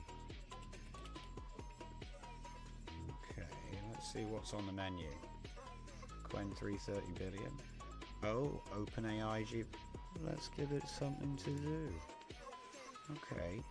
Alright. Because I haven't got any credit right now, so I want to see if it can do something useful. Right, here we go. My new node at DJZ Parallax is not loading. We can check and this is quite a tough one because init.py is 1,000 lines long. So this will be fun. Wait, it's gone back to Sonnet. Cheeky monkey. Os, where's Os? There it is. Os. Yes. Os. Yes.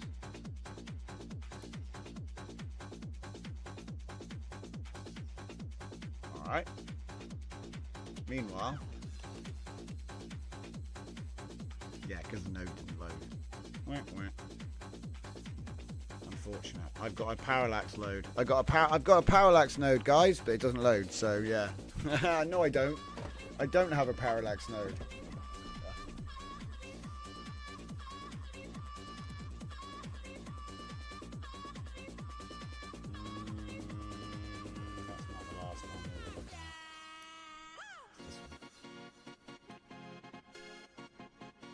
Oh, see, there's the other thing.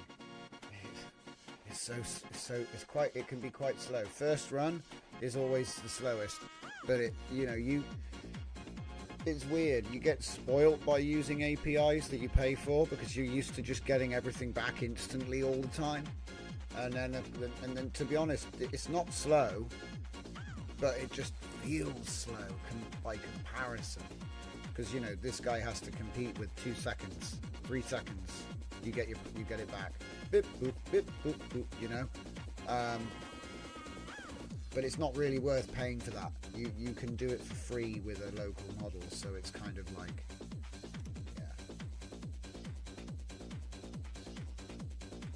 yeah. That's just my opinion, though. I don't mind paying. Sometimes you want speed. But if it's just not that important, like I said, we could be doing something else. Right, so how is he doing with the thing? Oh no! Oh. Right, let's try with something else that's free, like not anything OpenAI. Wait a minute, what's that? Okay, alright. Let's use Moonshot Kimmy K2 free. I've never even used that before. I don't even think it can even use anything. I don't think it even... That's why I backed it up first. Oh, he can see it. Look at this. There's a syntax error at the end of the file where voice effects 2 import appears to be incomplete. Voice effects 2 import? What? Wait a minute. He can't read the whole file, can he? Voice effects 2 is like... That's not the whole... I've analysed it. He says... I'll analyse it. Oh, what's he doing? He reported like his feedback was scuffed because he can't read 1,000 lines. Hang on. Oh. He's going to fix the malformed import statement. What did I do wrong? I don't see what I did wrong. Did I do something wrong? What did I do? Did I miss a comma or something? There's a syntax error at the end of the file where the file is truncated mid-line. It's not. It's not truncated mid-line. What? It's closing parentheses.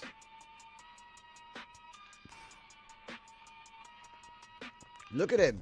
Put me in act mode. He's asked twice now. I'm going to wait and see if he asks the third time. Oh my god. It's so pushy. Kimmy K2 is like, put me in act mode. Put me in act mode now. I need to fix the error. All right. Calm down. Jeez. Look, I put him in act mode and he's gone away in a huff. Bloody hell. They're getting personas already, guys. He's like, I need to change it. Please toggle me to act mode. Oh no. And now he can't do it. Hang on, can we see what he's trying to do at least? It says, unable to import Zenkai image prompt v1. This node will not be available. This weird line indicates the earlier file had truncated, but the current read from file in the new plan shows the full line. So maybe the earlier content had an error, but later we read the correct file. Wait, we just read the file again? Wait, hang on, I need to read this out properly. Wait, we just read file again? Content we have now seem complete. No truncated part, but reading the file above from environment shows truncated lines earlier, but now consistent. But the file likely has syntax error at the earlier occurrence. He's just completely insane. Nope. So that's a fat nope. He can't do it. It went back to OS. It went back to blood. It changed the model again. So it's not Kimmy that did that. It went back to OS and broke. Can you not do that though? Kimmy K2 is where is it? I swear it's Kimmy K2 free, isn't it? Yeah, it is. Kimmy K2 free right now. Okay, it's because when you have, I hadn't changed it. Okay, right. Let's try again.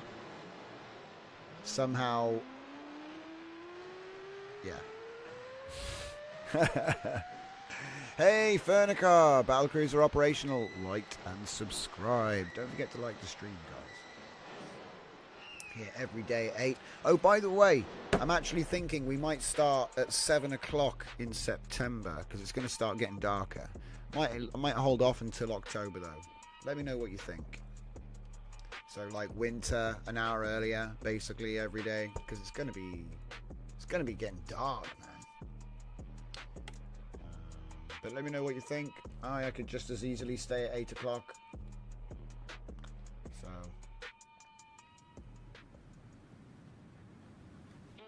Yeah, looking at the list, I noticed several files that might not be included. Look, this guy's speaking with proper English.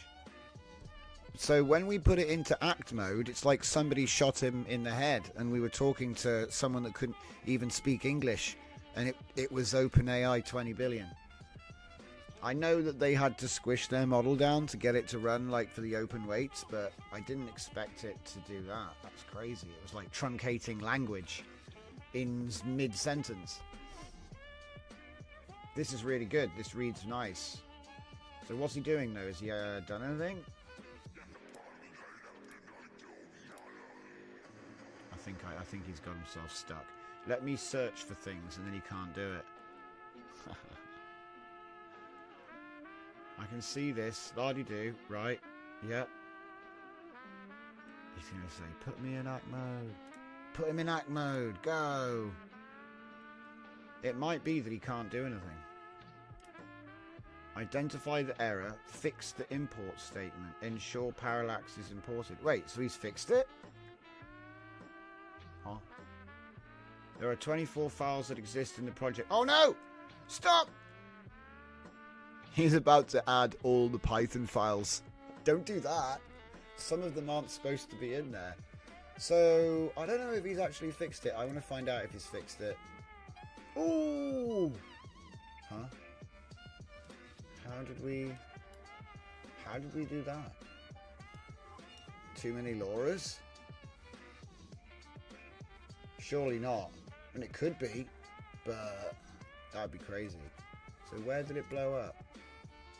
It blew up on the clip encoder. Memory. Nice prompt though. Right, so let's grab the prompt.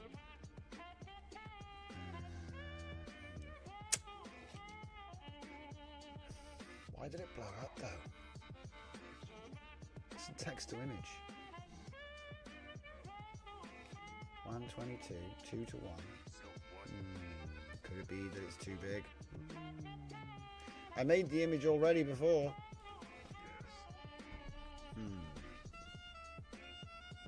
Let's restart. Either way, nightmare.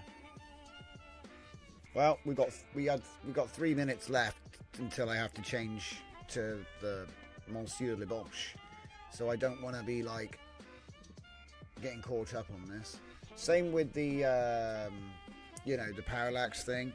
I could spend a bit more time making that better, so I'm not really too fussed.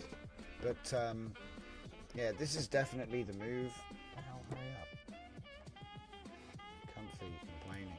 It needs my permission to continue.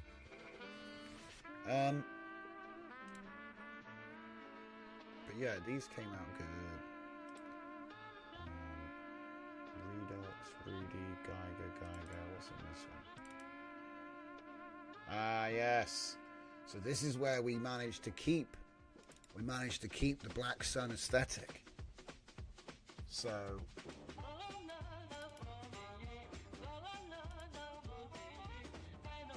it's still got the nice silhouettes, but now with the alien, you know, with the Geiger, because we've got the LoRa loaded, we've got the enhancer, and then we're just putting an old data set through. So I'm basically taking an old data set and turning it into this, and it's like you end up with old images with a new lease of life, because now they've got this injection of this sort of carefully curated DNA. It's crazy actually. If I was to show you the originals, like if you go into Discord, you can see the before and afters where I've shown like the original image and then this, and you've got a slider, so like however much, you know, you can turn up the LoRa strength, you can change the balance of different LoRas in the stack. Look at that guy. You know, you've got all these different options. You've got the denoise, you've got the shift amount. There's all these different levers everywhere. And what I'm doing is I'm taking the image to image and the text to image at the same time, usually. Usually I'm getting both. I have some weird pathing issues. It's sending some of my images somewhere else. Getting some really cool images out of this.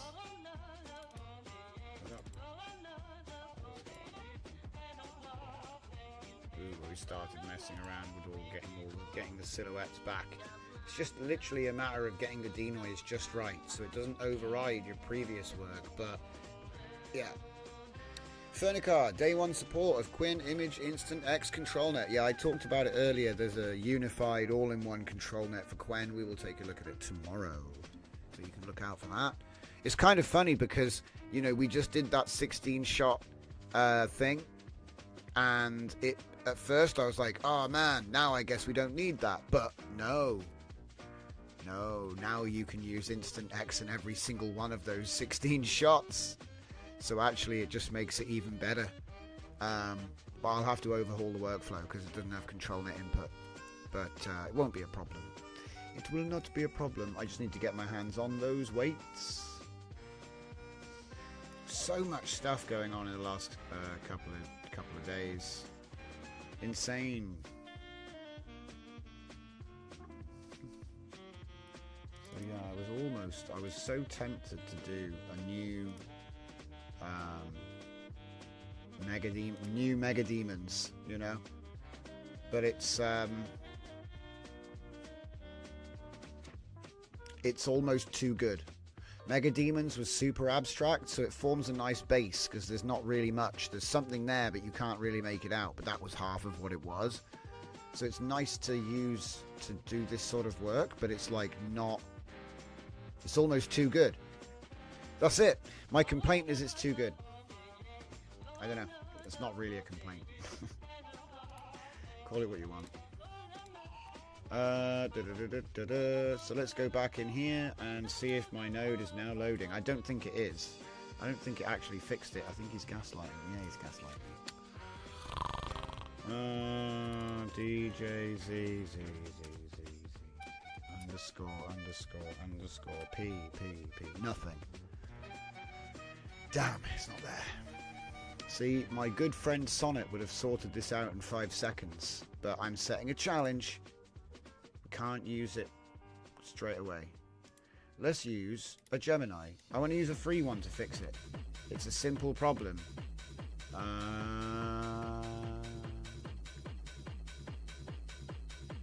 Could try using this one. Could try this. Switch it to Quen 3 free. So Kimmy couldn't do it. I think it's more of a tooling problem than a capability issue. Like, it doesn't really know... Wait, is there one here? I don't know. Okay, right, well, I've selected, so... Resume. Use a different path. I mean, use it, cancel. New task. Copy the thing, do it again. New thing. Let's go. Okay. So far, it's not very good. MC Twig and Berry says, I just downloaded the 3 control nets. Now I can delete them for Instant X. Facepalm. I know, mate, trust me. I feel it. This is one of the reasons why I don't always jump on things immediately, because like 3 days later it's redundant. Sometimes it does actually pay to selectively wait a day, or you know, but you've got to kind of As a new node to the registry, missing nodes, troubleshoot missing nodes. I'm just going to say the new node. How are you asking me that? The new node at DJZ is not loading since we added it to the app in it. And do you know what the funny thing is? Do you want to know why it's not done? It's because I did it. Yep, that's right. I did it. I added that myself. And it doesn't work. So, now look, in fairness, it could be a problem with the node itself. The node is untested. But if I assume that the node is working, which is a big assumption, but if I assume the node is working, or at least, you know, can be loaded, you know what I mean? There's no errors there that I can see. Come on. Didn't I just basically say the same thing? Yep.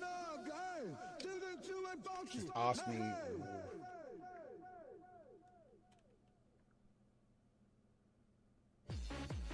What specific error are you looking for?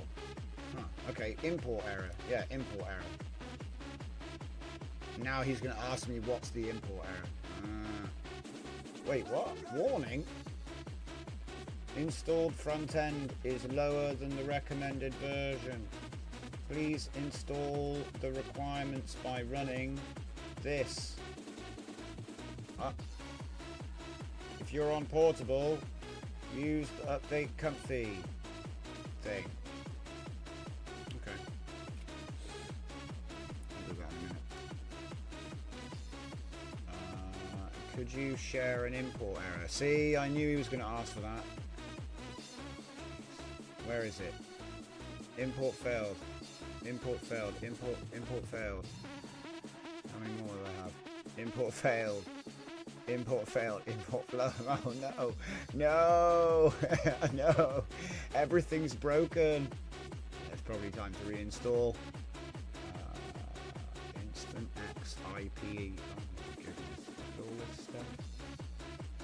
So where are my nodes? See, the thing is, it won't say failed on DJZ because I've got try fail, so it like individual nodes fail.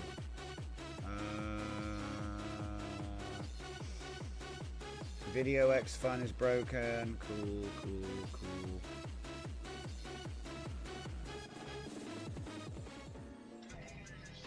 Portable custom nodes. Oh my god! All of these nodes are fine. Where's the one that's not working? Oh my god. Right. This is why I normally use just use LLM. But I thought I'll have a go.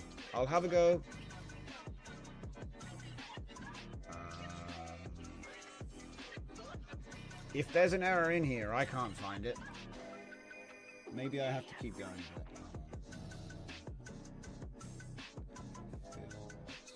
it. It's like a graveyard in here, guys. Let's be honest. Chatterbox.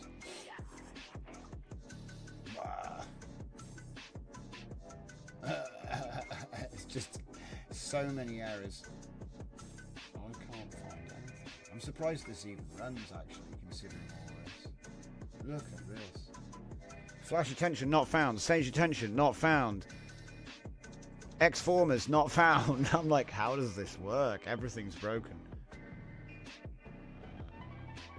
Diffuser's pipeline. Wait, what? Oh, it's Hunyan 3D. That's it. Dude. I'm never going to find it. I think I'd be better off. Do you know what? Let's just cut the chase.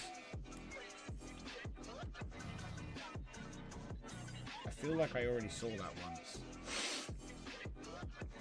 Yep. We've been all the way around, haven't we? Where's the beginning?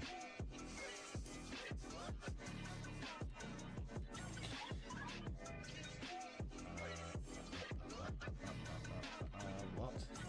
Dude, I can't copy the log if I don't know where it starts. Oh.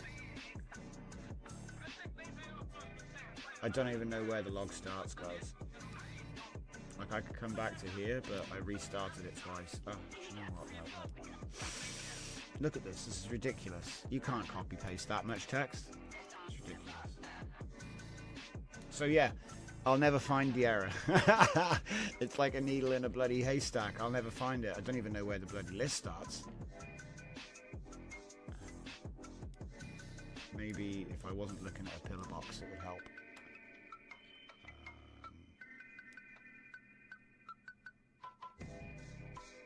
It must be before the next Ryan.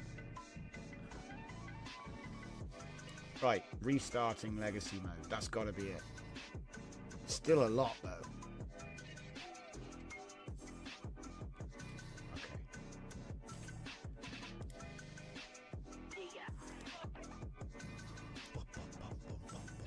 Oh, look, there's the bloody offender. Please find errors related to DJZ.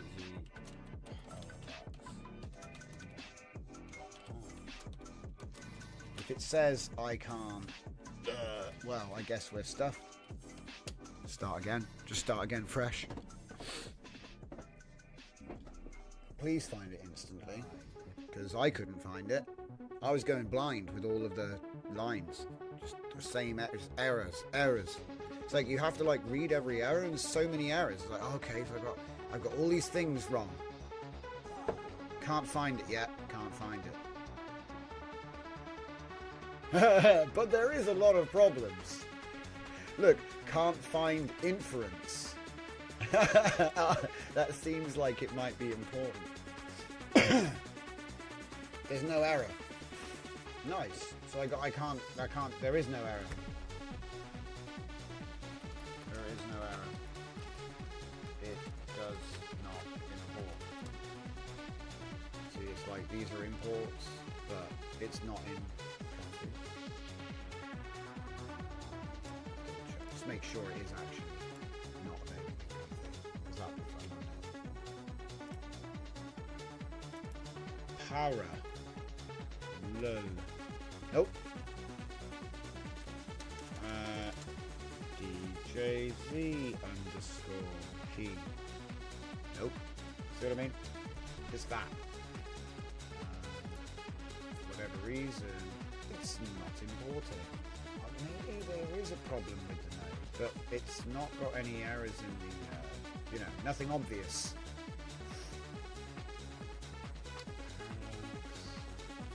So just to tell you what it does, it takes 3 layers and then you can tell what the speed is. Because I noticed we can make like insanely wide images now.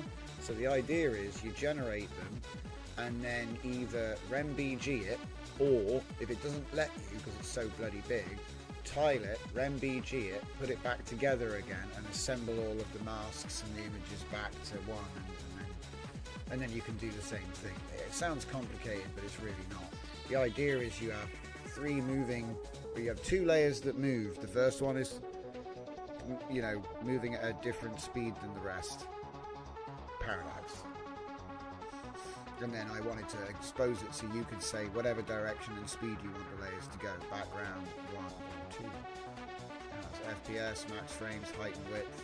And an input for the background image, which obviously doesn't need a mask because it's the background image. And then image 1 and image 2. Because I was thinking to myself, these sorts of things are just as hard to make, and you could probably drag out a really long animation of just scenery, and it's going to be quicker to make it like this than generate with a video model at the moment.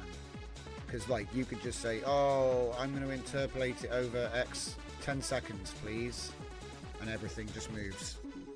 It's like a flash animation, with layers. It's not actually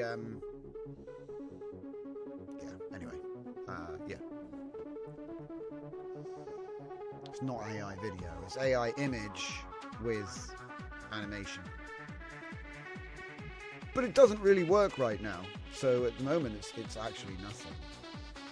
This is what happens when you don't use Sonnet. I should make a new series when I chose not to use Sonnet. We're using Qwen 3, 30B, A3B free, and it's thinking about it.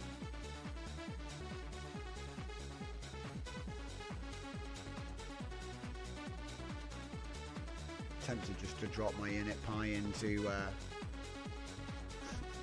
check my init py. You know what, let's do that while we're waiting.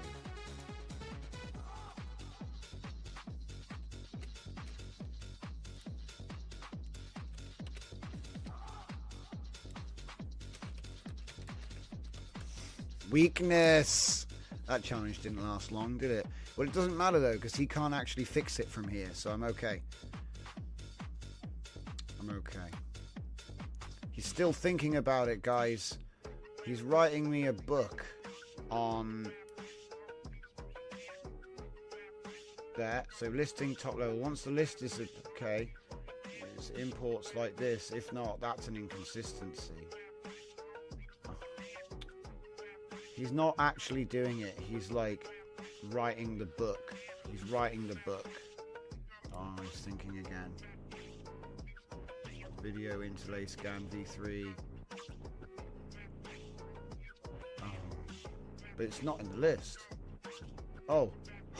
It's basically, I've said, can you add my new thing, please? And he's like, oh, but I need to check all 120 nodes. What? No, you don't. Oh my god. Right, we're going to let him get on with that, because... Oh. Wait, what?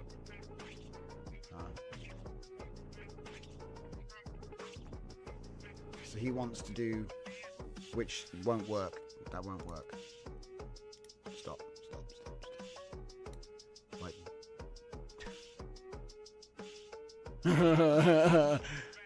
Hey man. Singing praises. I'm singing your praises over here. Don't embarrass me in front of all my friends. Turns out my init pie is just obese, and it's my problem. It's your problem, mate. You shouldn't let it get so big. Who ate all the nodes? And other jokes. Okay. So anyway,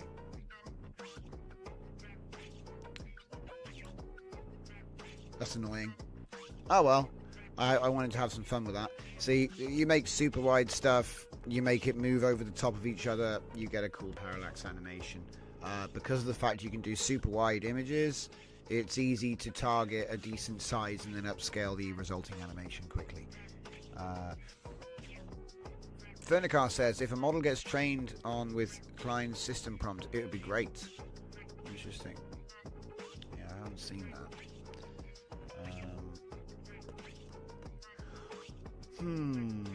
Okay, right, well, that's a deadener, innit? That's a deadener. You useless. Right, do we have Gemini? Maybe Gemini can help us.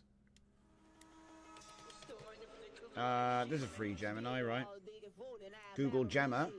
Ah, Gemma 3, 4B. We'll try that. Gemma.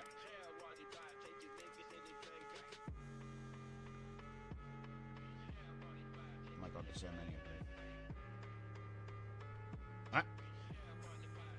I went past it. Why is it called? Okay. Oh, damn it, I picked the wrong one. That one. Okay, this one's got computer use. Let's try it again. Get that one out of the way, he works. There we go.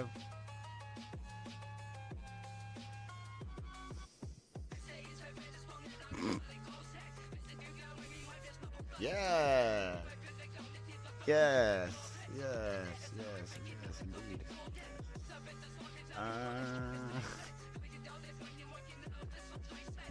Maybe.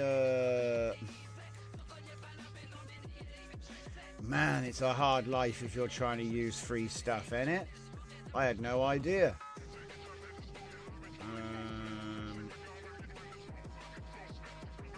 There's more. Llama 4 Scout. Yeah, we're gonna go for Llama 4 Scout. That's actually a super nice one. Llama 4. Whoops. Llama. Yep. Oh. Yep. Oh. Yep. Go. Computer use and everything.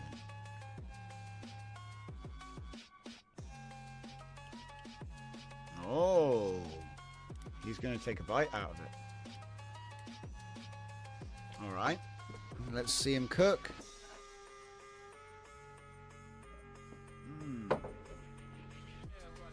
An import error on the node not being properly registered. I'll now check the Python. He's the first one that actually said he was going to do it. Are there any missing dependencies? No. It's just NumPy, Torch. It's already built in. No, you know, everything I need is already in Comfy. No. Verify node registration. Yes. Check syntax errors. Test manually. Alright. Act. That's a solid plan. See? Verify the node registration. Init py. Yeah. Check the try except block, which is that's what I'm using. Check syntax errors in the Python file, which none of the other ones bothered to do. Try importing it manually in a Python interpreter. Fancy. Okay, and then verify if the node is being used correctly in a Yeah. You can ask me to do that part. So what's he going to do? Wow. Come on, let me see it. Llama 4 Scout, it was one of my... I tipped it as like, oh, that's cool.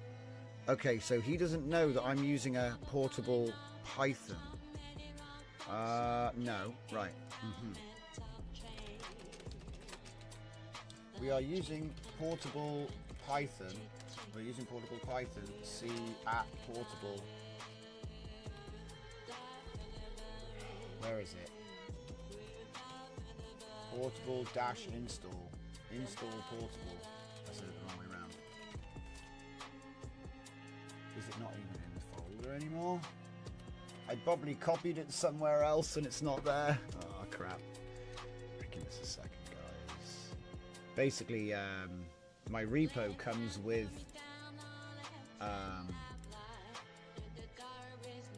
a tool to help you update by installing the requirements to the embedded Python.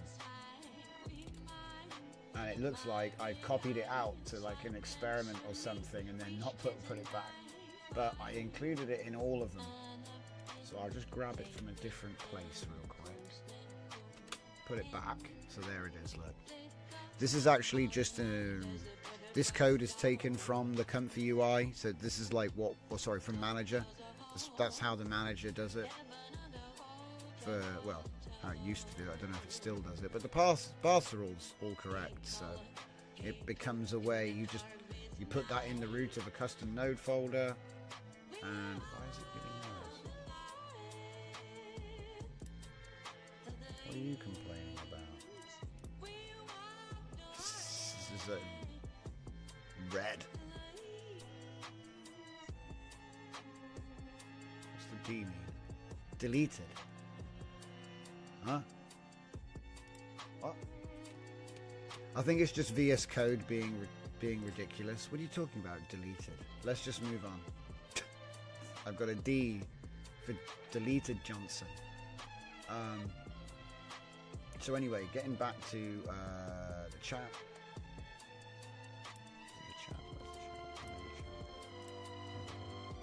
Right, we can do this now. Install Portable.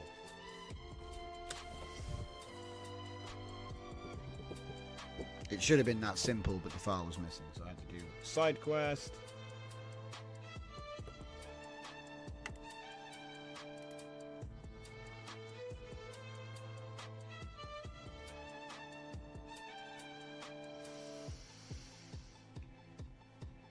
Retard didn't read it. My goodness me, the fires are seriously under a wet blanket. What are you doing?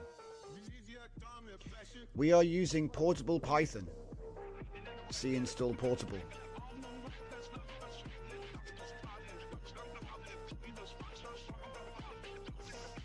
Idiot. Right. So I can't believe this. Idiot. So yeah, the path to Python.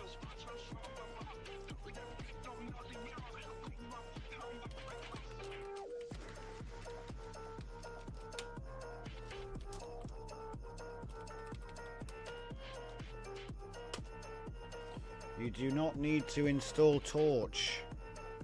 Llama 4 was doing so well.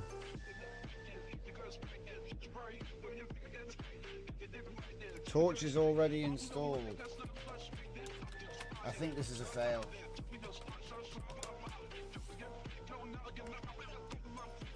So what he did was he looked at the system Python and went, Torch isn't installed, which it is, but it's the wrong version. Okay, let's see if we can get somewhere. Come on. Come on. Don't run away. You ran away. Because it's a brand new node with untested code, so it doesn't matter if he breaks that. And I've got a backup of the init py. So, come on then. No module found Torch. Idiot. I just spent all that time explaining to him that the PyTorch is somewhere else, and he's like, you need to do this. There's nothing in the, it's got nothing to do with that. Alright. I think we've had enough pain for one part of the show. It's ridiculous. Anyway. I want to talk to you about the Hieronymus Bosch, because that's something much more fun. So, where do we start? We say, we can do deep row. I can spell. I just typed too fast. See, I'm still typing too fast. Right. Know what it wants to be. So, we can do deep research, and I think, is it Hieronymus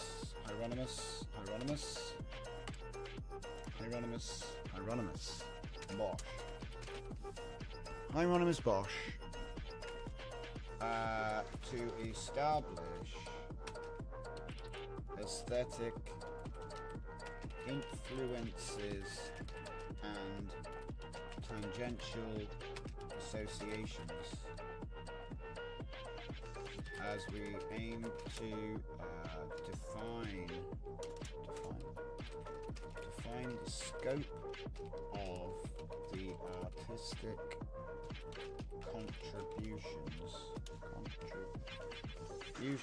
of the artist, creator, author, genius. Who knows? Let's just call him a man.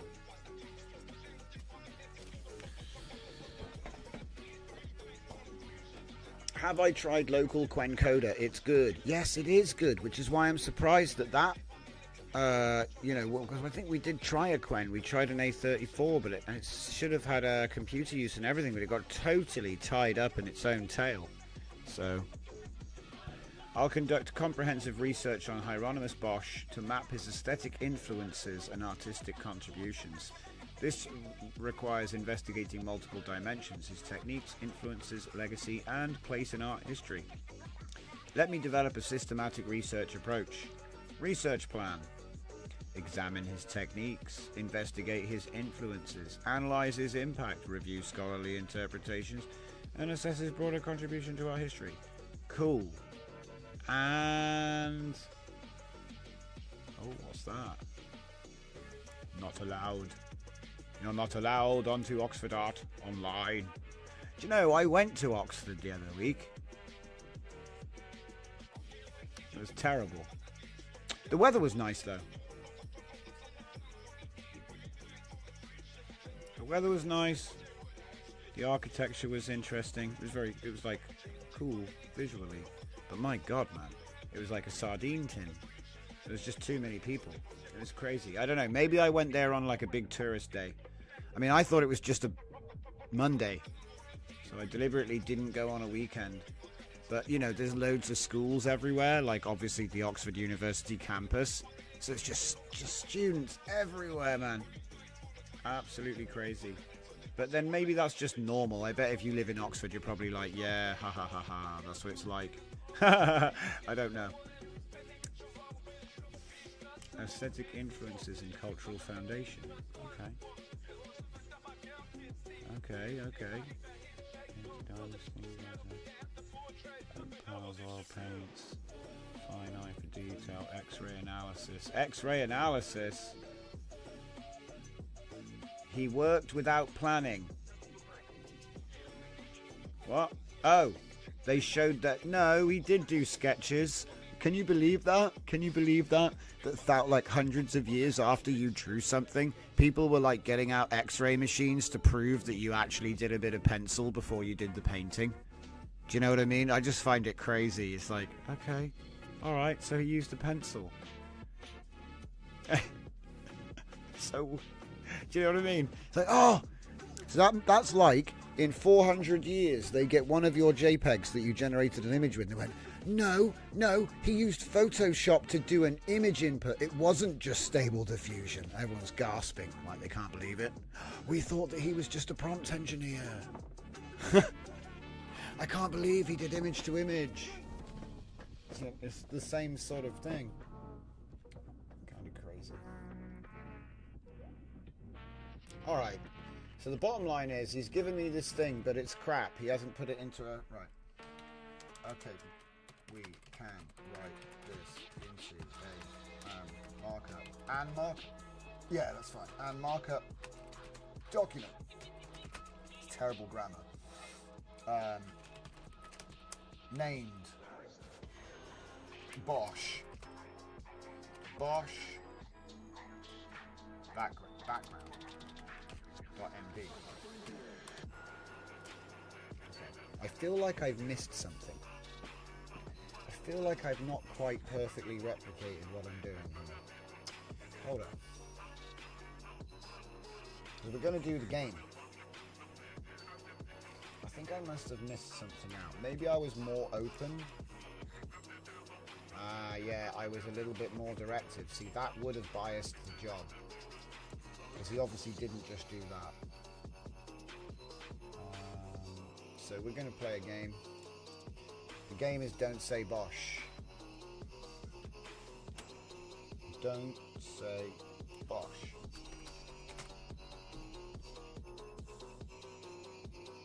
And I need to copy this document into this chat. It's like a little feedback loop.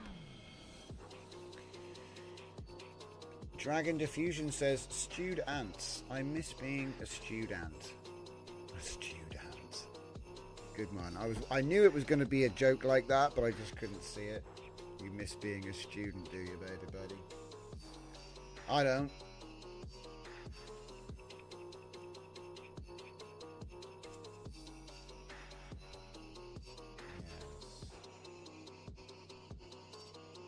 Certainly was a lot easier when you had no, you know what I mean? It's funny. What is it? With freedom comes great responsibility. No, wait. With age comes more bills. Yes. My God, look at it. It's still going. Look at him go. He's just writing up what he already wrote up, the cheeky bugger.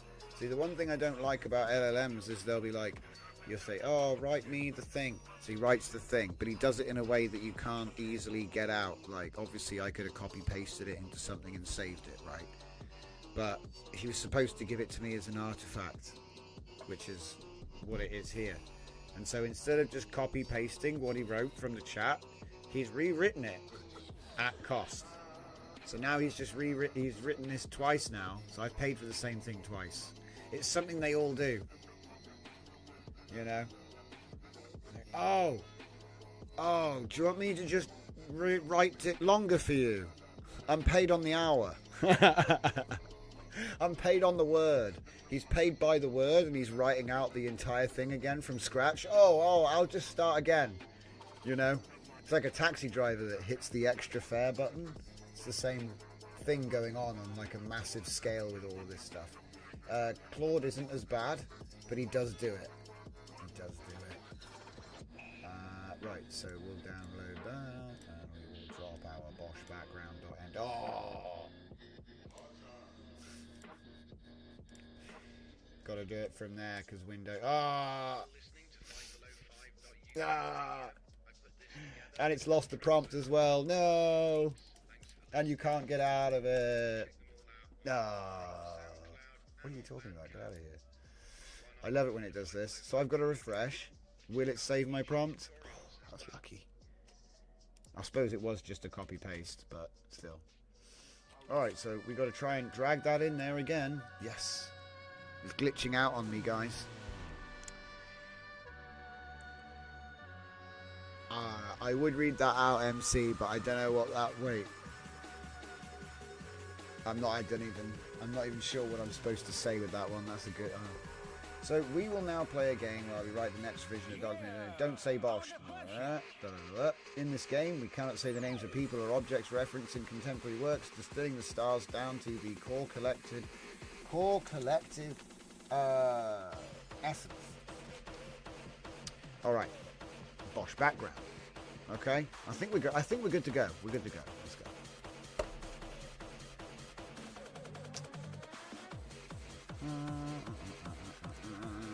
And that will give me this biomechanical aesthetic.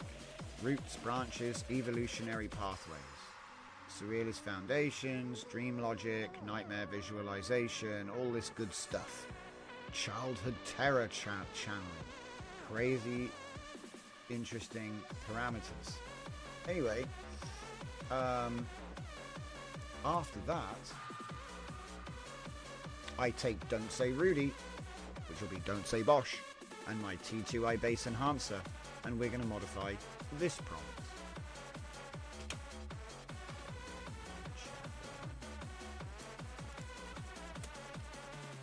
Do we have my thing yet? Oh, it's nearly written. Don't say Bosch. Peasant life is a legitimate artistic subject. Moral instruction through contemporary observation. Nature is independent spiritual territory. Social critique through visual narrative. Deep time branches. Whoa. Dreams given material form. The popular diffusion. Eternal resonance. This is going to be spicy. I like it. I like the DNA is strong. beauty and terror as inseparable aspects of reality. See, when we're sat there going, oh, a black long-haired cat on a table, a black long-haired cat on a wooden table, in that much time, this thing could have written you the anxiety engine to drive your prompt generation. And so I just think it's like, it's not even difficult for these LLMs. This is what they were made for. All of this stuff about is it alive is for the birds. Can it make me amazing prompts for the latest? Yes. Can I even train it to make like a clamped selection of? Yes, you can do that too. So I don't care, you know, if it's not important. What's important is what it's good at. And like I said, all of these generative models, all this API stuff, if you can master this, because I think that what we're doing, distilling the essence of the style, you end up creating an emulation of the style without actually training the style. I don't know. It's like that kung fu. Was it Bruce Lee? You have to learn to fight without fighting. It's the same sort of coming from that same angle of don't say Bosch. How do we make Hieronymus Bosch without saying Hieronymus Bosch? Because if you say Hieronymus Bosch, that is an average of everything he ever made trained into the base model. That's what that means. Yeah. So, but if we break down, if we smash the egg of words that is called Bosch, Hieronymus Bosch, and then we use those to caption our images, which will be Hieronymus Bosch,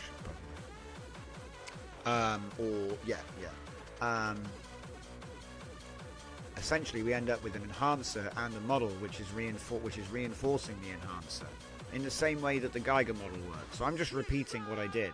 This is like a ratification thing. I got to repeat it with a bunch of different things, and then I got to falsify it as well. So I'll have to take the same data set and then train it in the traditional way, and then run them both next to each other and be like, A/B.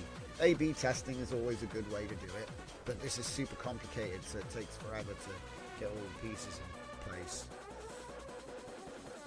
It's like a finger pointing away to the moon. But it's almost like, you know, some things are already in there, so you can't, well, you can, but it's like you're fighting what it knows. So we're making a completely clean pocket of association, which benefits from the concepts that are already trained, but not in a way that you're having to fight it. So yeah, anyway, copy this and download the markdown, get to the next one, copy in don't say Bosch, and then we also need from my prompt enhancer, we need, that's funny, I've already got it open on the other side. Put it on name. I2I base? No, we want the T2I base. So drag that in as well. Right, so there we go. T2I base ENH, that's the one that's referenced already. Don't say Bosch, don't say Bosch. Because Rudy is HR Geiger's middle name. So let's say Bosch here. It'll probably rename it whatever the hell it wants.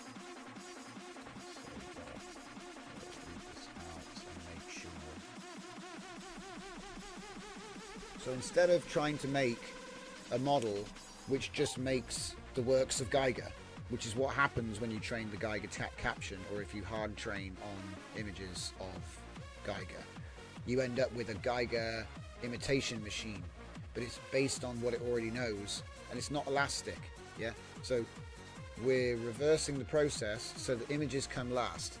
So we have a complete structured plan for what images we need, how they're going to be captioned before we even collect the images. So then I have a custom captioning agent which is going to caption those images in a way which we can then hook into. So it's not like you're just using the trigger. Every single word has been fine-tuned with the artwork, you see. So it's like a much... I don't want to say it until I've done the actual math, but I think it should be more efficient because we're actually training, say, if I was going to take an example of any data set, most of the time you're training on that XZF or whatever your trigger is at the beginning. maybe you're training style or woman after the trigger. So it's like, but most of the words in the captions aren't repeating, aren't that specific. You know what I mean? They're generic. They're just low attention words. What this does is it introduces high attention words, which are specific, and like I said, it increases the percentage of attention in the prompt, which I think aids learning as well as inference. But I have to actually prove that with graphs, which isn't as fun as it sounds. So let me just read this out. Using this source, don't say Bosh, please create a detailed image prompt enhancement agent system prompt named T2I ENH Bosh, which will be based on T2I ENH base, that's just a template, and including dynamic use of image vision, where there is an image input included with the user prompt. So it's like, if you don't have it, it won't need it. We can aim to introduce elements from Don't Say Bosh as the main focus, aiming to provide an anything to Don't Say Bosh style prompt enhancer, which may enable use of shapes, forms and features by the design defined in the source documents. And this is why it fits so well. And I think that because a lot of the best models now have LLMs powering their clip, you're able to get away with a lot more complex instruction. And so it's sort of like, this is what it's good at. It's good at doing all this text stuff and cross-referencing, and you know, this is what it's good at, and it saves time. You know, if I know that my auto prompt system's reliable, I'll use it all day. You can just unhook the thing and type stuff in if you want, but it's like, it takes a couple of minutes to type a prompt, a good prompt. If you want to type a good prompt, it could take you a minute to enter it in. And you know, you look at that 16 prompt workflow I have, so you're going to take 15 minutes before you've even hit go. Come on, man. And this is where the LLM comes in. You know, it can just do a square variation on the prompt, so then you end up with 16.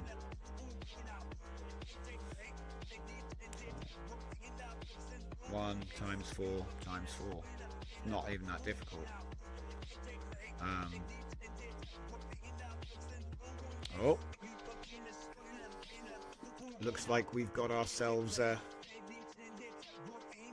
system prompt. So, a businessman in a meeting, oil on oak panel in the manner of northern fantastic realism, a merchant prince seated in an ornate table covered with all exotic fruits, mysterious manuscripts, transparent crystal sphere, wears rich burgundy robes with an intricate gold embroidery, his calculating expression rendered with miniaturist precision. Behind him, impossible architecture. Right, this is brilliant.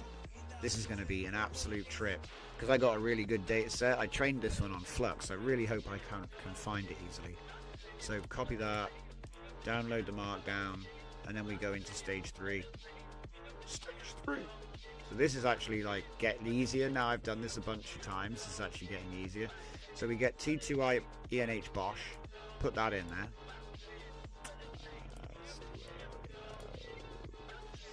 Captioneer, here we go, boys. Oh boy, here's the big one. Okay, so it's actually Bosh now. Because I have to repeat the process a couple of times with different subject matter to prove that this actually works, and then blind test it. That's the final piece of the puzzle. We'll get there. So T2I ENH Bosh is special image prompt enhancement agent, which is programmed to produce Hieronymus Bosch style. Hieronymus Bosch. I spelled his name wrong again. Oh, it's like hieroglyphics. Okay. Hieronymus Bosch style aesthetics without ever saying his name directly and running from source style influences and features instead. We now turn our attention to captioning images using the same terms that they match. This agent will have seamless interoperation by aligning the prompt produced by the enhancer with the images we will train and use in combination with it by taking the images last approach. We hope to offer an alternative means to training difficult and or strong concepts with good control and accuracy. Use the logic defined inside the T2I ENH Bosh. Write a new system prompt which will use vision to detect, identify, translate features, that's the full auto, into image captions, which will align with this.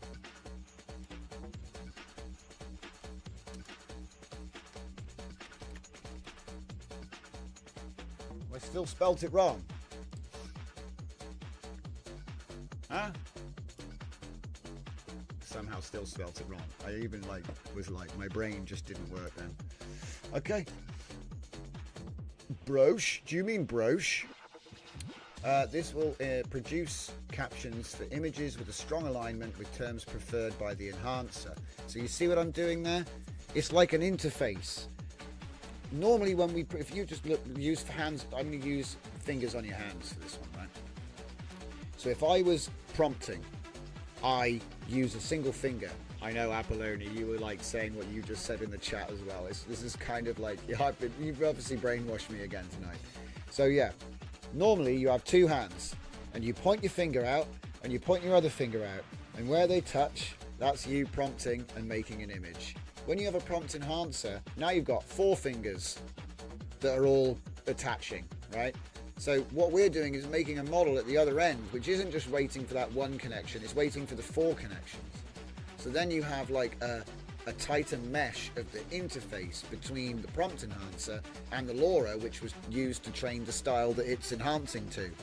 And I think that's why it's so much tighter, because it's almost like you had a perfectly dialed in sort of like locked snipe.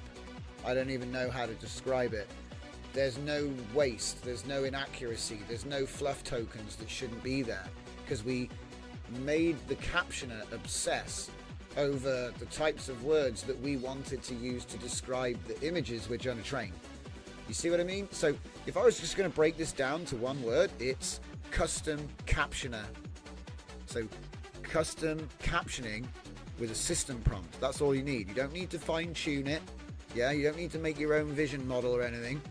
Just get an LLM that has vision and make a system prompt. That's all it was. So and what I'm doing is I'm trying to make custom ENHs to do that. So that's what this does. Write the new system prompt, markup document named Bosch Captioneer. There it is. And that's it. That's the set. And you'll notice I've done everything backwards, yeah? So we started with an analysis of an artist's style. We played a little game, Don't Say Bosch. We used that to make a prompt enhancer. So it's going to try and turn any prompt into something that uses a collection of words associated with the Hieronymus Bosch style. Okay? Concepts and all, right? And now we invert that to be our captioner. So now when I bring some really good Hieronymus Bosch images, those captions are going to kick ass.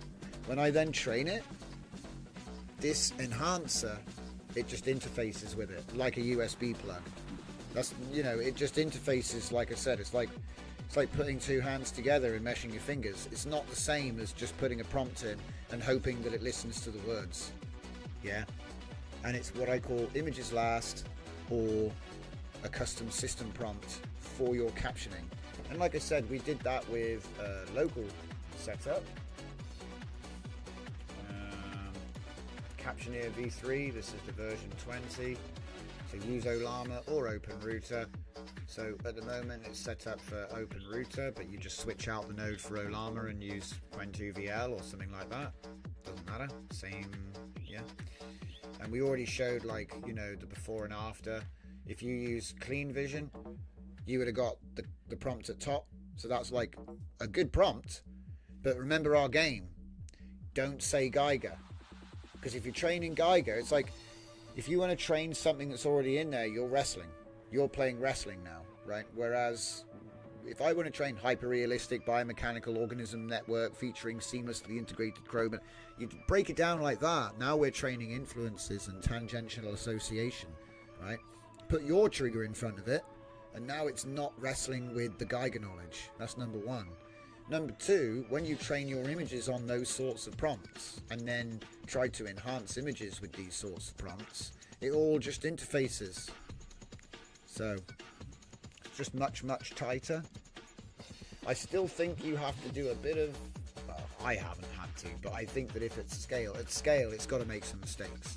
See, I do a lot of this stuff on small data sets, and I think that when you start to scale, you're going to get a higher error rate, which means you just need to do a bit more human-in-loop curation at the end. That's all. We've already built it into the process. So we used upscaled Geiger images for this model, so they're not actually original, they're actually slightly changed.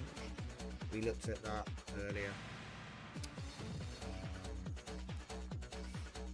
Yeah, but yeah, you can go ahead and pick that one up on Hugging Face, and the ENH is already there. So is it finished? We got our, yeah, we got it. We've got our Bosch style captioneer. That's badass. We've got all the things. Bosch background, don't say Bosch, T2I ENH Bosch. So that's the one that we've used to prompt with.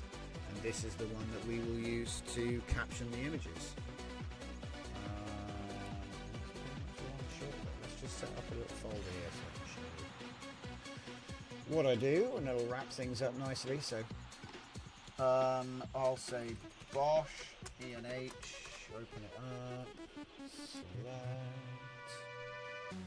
downloads folder, refresh. I'm going to grab that one, that one, that one, and that one. Pull them all in. Done. Just like that. So, don't say Bosch would be the unnamed vision. So, because that's the thing, it's an association game, right? Have you ever played, what's it called, charades? It's like charades with words. Like, you have to describe the thing without saying the thing. You know what I mean? Like, you can't, like, for example, football stadium. You know what it is. You know what it is. It's a word that represents a bunch of stuff. But if I said football stadium, that's got words inside of it. And so all I'm doing is I'm stripping away the top level classifier, and then I'm training the associated classifiers beneath. So structure, dome, playing field, seats, outdoor, grass, advertising, open roof, I don't know, lighting, cameras, you know. So it's, and then, but the thing is, look, I'm trying to do it as a human. I've got to actually think about it. I'm going to come up with like 10, 20 things tops. The LLM is going to come out with a list of like 100, and they're like prioritized by commonality, and then, oh, we'll just pick the most common ones and train them. It's essentially. But yeah, so the T2I Bosch enhancer, this will work great. So it's going to turn any prompt, any 1, 2, 3 words, so a simple prompt. Look at this. Cat on a windowsill with an image of a tabby cat. Northern European fantastic realism is what it's ended up training. Northern fantastic precision.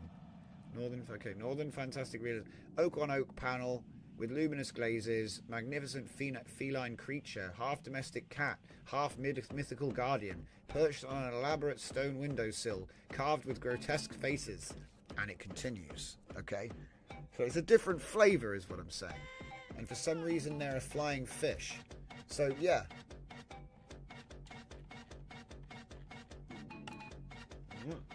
And then, like I said, I'll use the Bosch Captioneer to prepare the data set for training. That's what I'll do. I wonder if I can find a data set. Let's have a quick dig.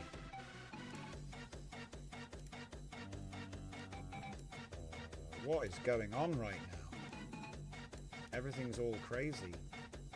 Okay. We'll get rid of that.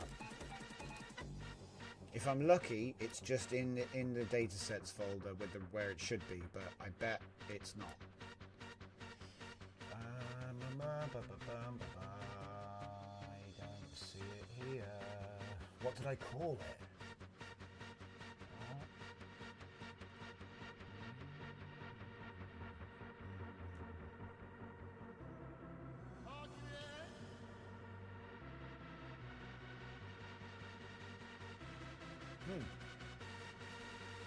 That's weird.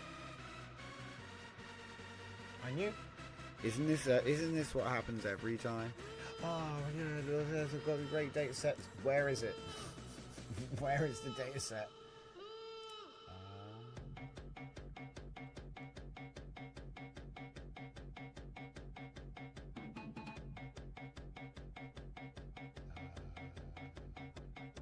This is ancient. That's not even.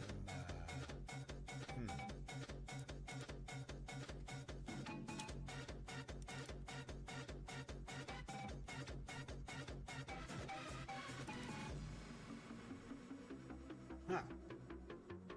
I wonder where that is then. Typical. This is always what happens when I'm like,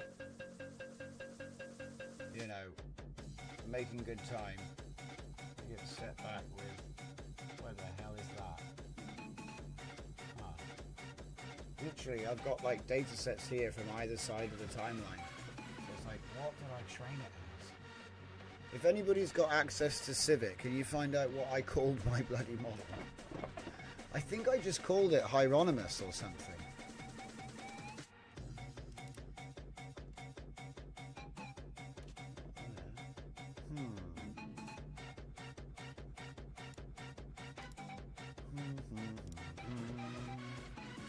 Go to DJZ nodes and then go into my prompts folder.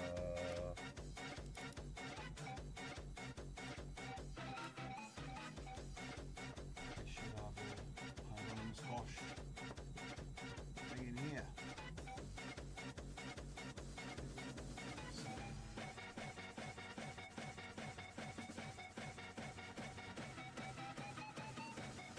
Everything should be in here. I'm going to find out it's not in here either, aren't I? And it's like some kind of weird outlier.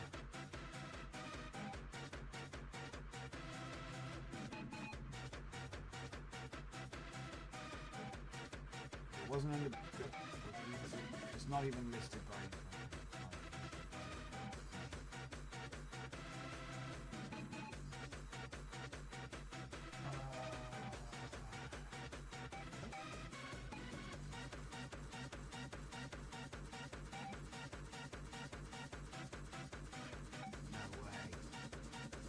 Running out of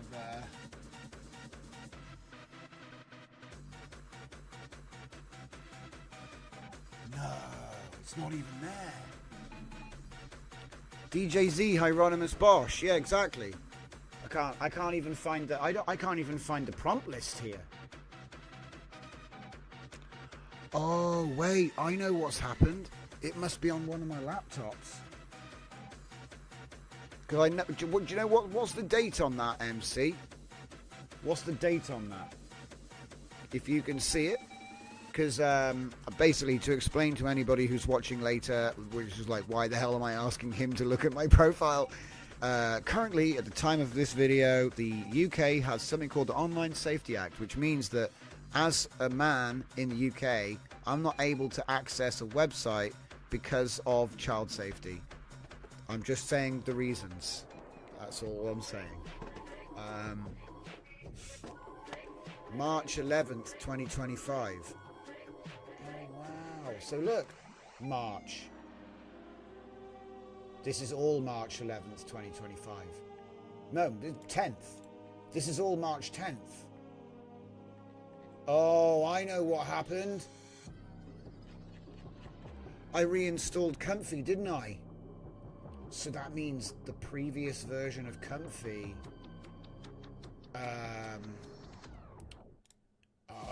so it might have got, you know what I mean? You know when you change installs and there's like a bit of a rough patch? 13 doesn't even exist anymore. It's been deleted. And I think... Let's have a look. DJZ nodes...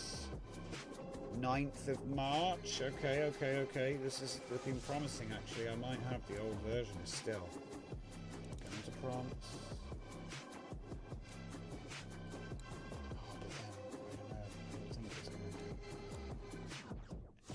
Wait, everything in here is 9th of March as well. Uh-oh. That means these both came from GitHub on that day. So that, you know what I mean? They're not my local copy. Right.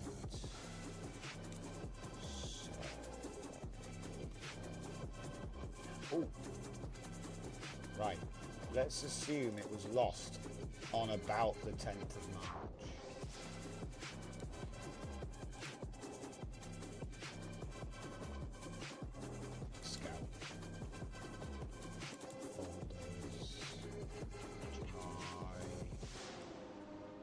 Oh, wait. March 9th. Jovian, wait, what the hell?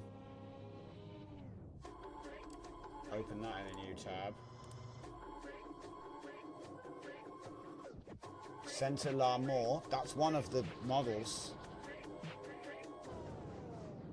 Come on, where's Hieronymus? Bosh! Sized. Shit, yeah. Oh, baby. Okay, how big are these things? Doesn't tell me. Doesn't tell me. Useful. Tiny. 600 by 323. Gotta be careful with what I'm showing here. Okay. Even though it's like medieval drawings, do you know what I mean? Medieval drawings, don't get triggered, guys. It's just medieval drawings. I'm sure you guys in the audience are fine. Yeah, you never know, do you? Some people, it's mostly AI, actually. It's really funny. You've noticed that we trained AI to spot things that we don't like, but no one really cares. Isn't that kind of funny? Maybe if they turn that off, they could, like, solve climate change.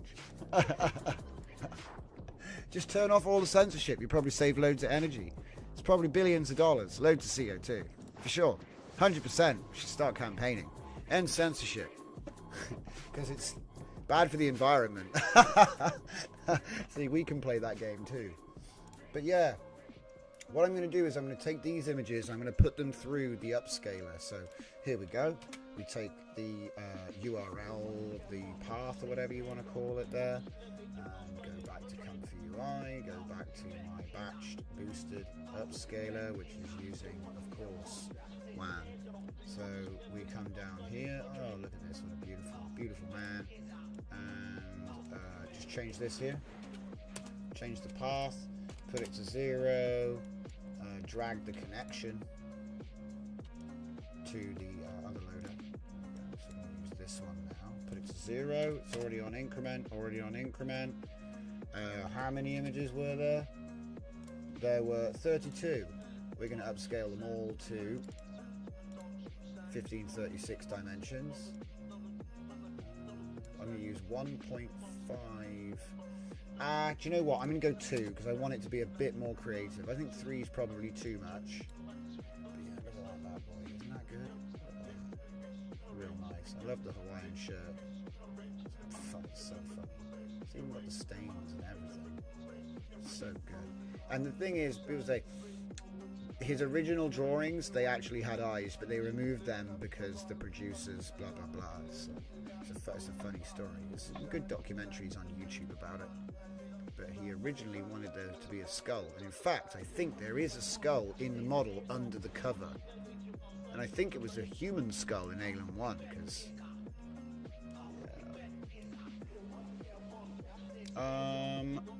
I think we're good. How many were there again? 32. Alright. No tests. Oh, don't forget to change your thing. Bosh. 1. Okay.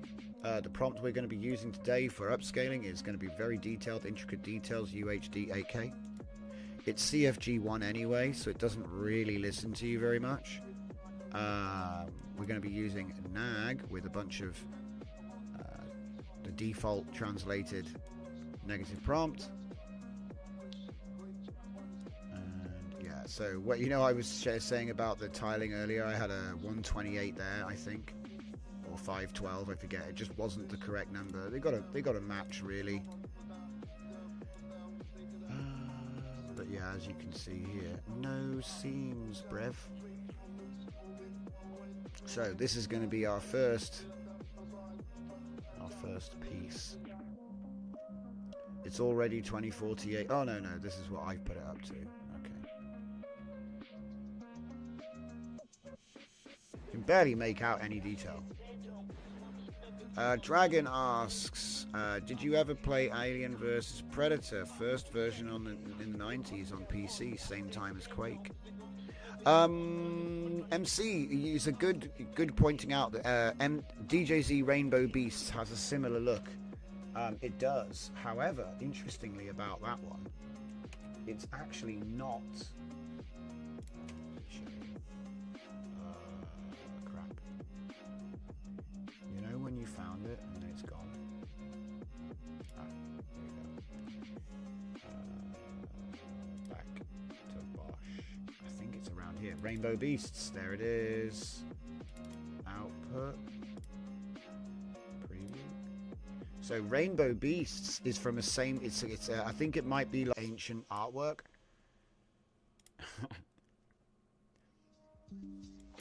So this is Rainbow Beasts. I think they're animals which were legendary 500 years ago. You know. Look at this one. Looks like it's smoking a cigarette. I don't know why. A dragon. Another a dragote. They just all look like goats to me. Like somebody was just obviously, you know, being very imaginative. You know, oh, it would look like a goat, but it had webbed feet and a forked tail and a human face and a skin like a mackerel. You know, it just sounds like Tall Tales from their tavern. Oh, you won't believe what I saw. It was like a goat, but it had no front legs. And it had, like, the rooster's things hanging off its chin. You know, I can just imagine Tall Tales, you know what I mean? And someone's drawn them. He's like, oh, I'll draw that. I had the face of an old man and the body of a hedgehog with the legs of a goat. Love it. So, yeah, I decided to train this just to see what it would do if you train it. And what actually happened was most of them would come out looking like the dog. And I think the reason was because I had to train it as an anthropomorphic creature resembling a mole or similar small animal. It's like, and this is partly why I'm doing what I'm doing with this whole reverse captioneer thing, because it's kind of like it solves the problem of not being able to caption things that can't be described very well. Like, what the hell am I looking at here? A goat playing the horn with no legs and a human face. Okay. But yeah, it represents a challenge for fine-tuning. I think I did actually manage to train them in the end with these captions. A whimsical creature with a humanoid body and bat-like wings.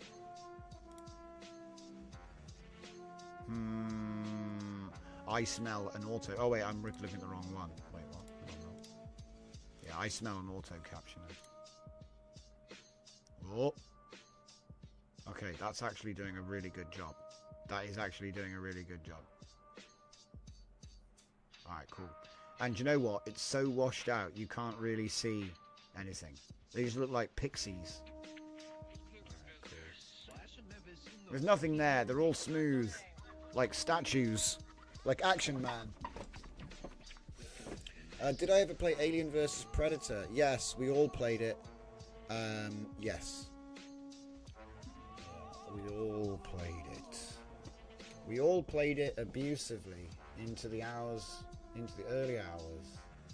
In fact, when the networking versions came out, especially Quake and Quake 2, we used to go down to the LAN. There was like a local LAN party place you'd go. You know, you had your own computer at home, but it was just so you could actually play together. Because back then there was internet, but there was not online gaming like that. Terry Gilliam is a caption engine. Ah.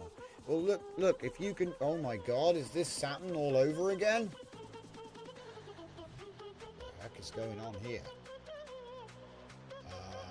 Why are there birds coming out of his bum? Why is there a sort of cauldron on the head of it? What is that anyway? There's so much going on. I love it. That's the Bosch style. But yeah, I'm up for trying more of these. Obviously, I already had the images, but I hope you can appreciate. I didn't have any no. Well, that's a lie. I have already captioned these for Flux, but I aim to do better with this process with WAN. I think it will train better. We'll see, won't we? We'll see. But yeah, it's. I think what I actually did was I cut the images up into tiles to train them, because the images were just too big to train. They're all like triple wides, you know, like folding panels that come out. So a lot of strange sizes.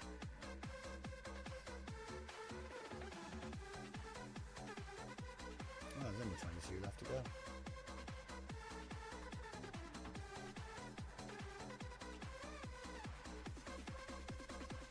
Actually quite surprised at how these are coming out.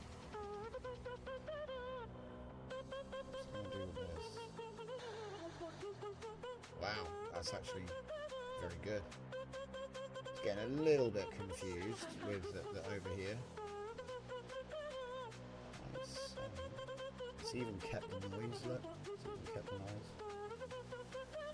A fish with a bowl, with a pole, with some birds coming out of it. It feels like the dude was just a hardcore doodler.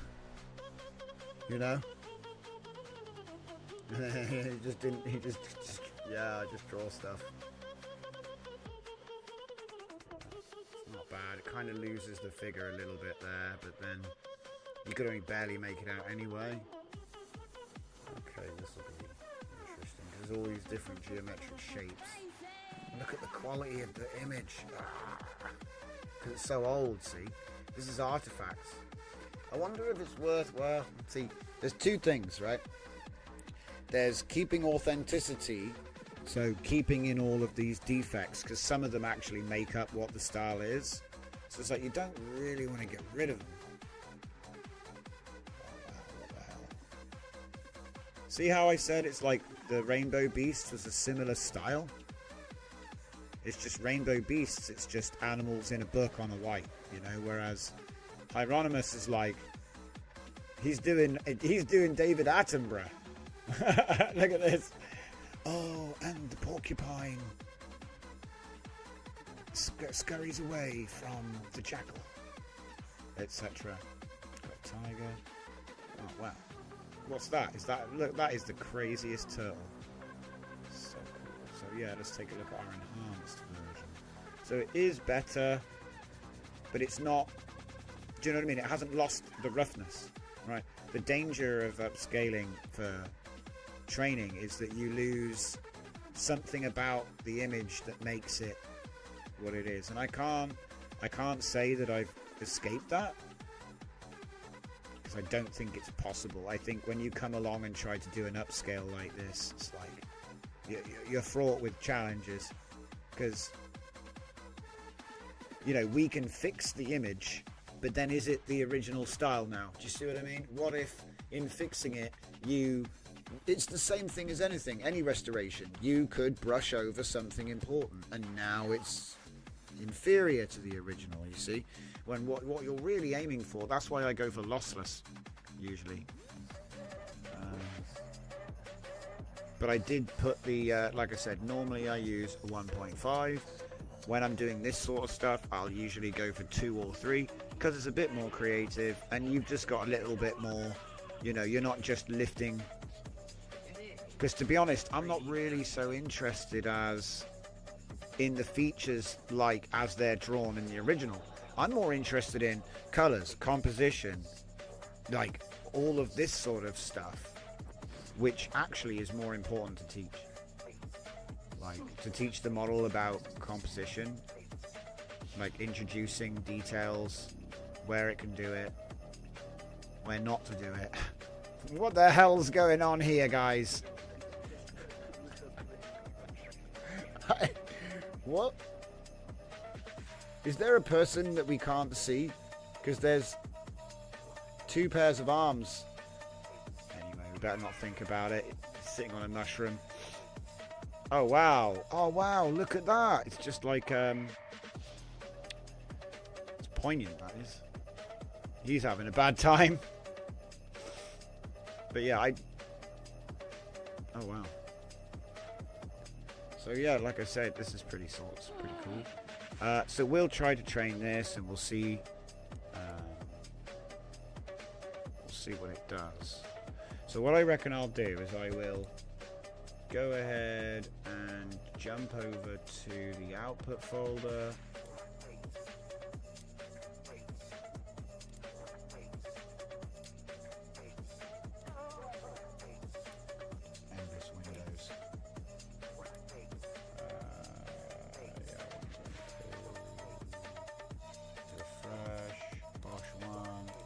There we go. Take this path here and then go to the next one. So the next one would be probably this modified caption tools. Oh wait, no, it's not that one. That's a different one. Captioneer. There we go. This one's got the Olama version. Right. So put the path to the boosted Bosch. Describe the image as a single line paragraph, but then we have the biomech captioneer, so that's the next thing.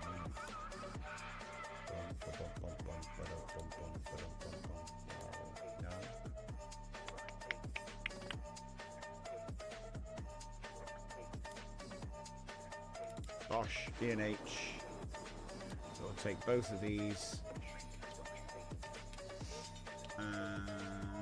Off we go to comfy.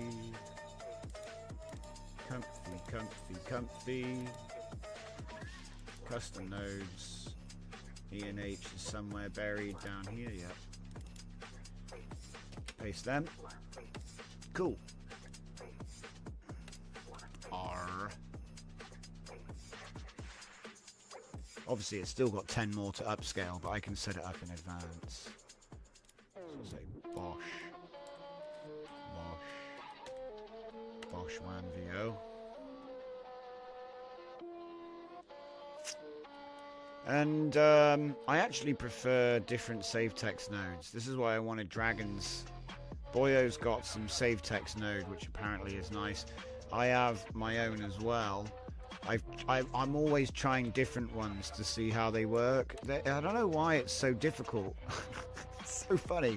They all do weird stuff. Like they'll either have a weird way of doing the custom pathing, or it'll give an extension and then the files will be like completely in a different place, like not even in output, like somewhere above Comfy itself somehow, you know. So there's like pathing issues, and yeah, all we're trying to do is save the image with a text file. That's all. Brilliant.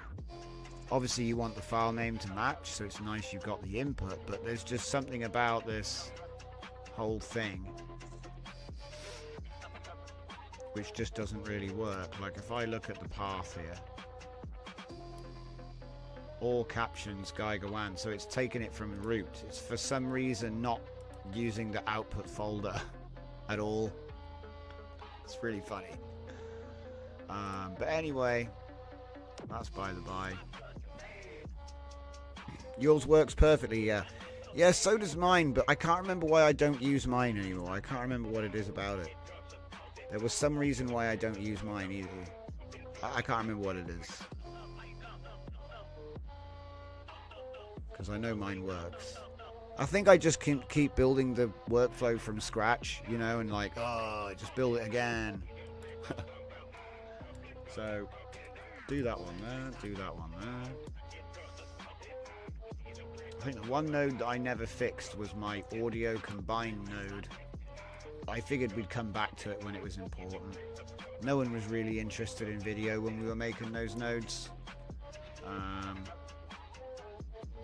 Which means it was like 2 weeks ago. No, I'm joking. It was like 4 or 5 months, maybe 6 months, 9 months ago now. Oh my god. Can't believe it's nearly September already. Okay, 5 more left.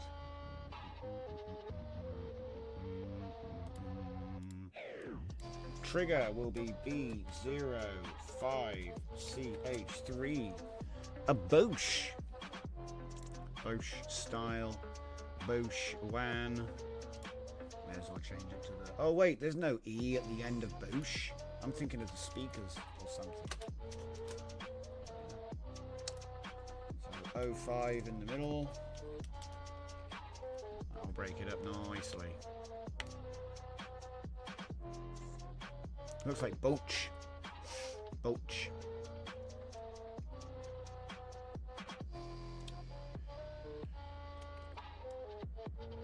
There we go. Move that to there.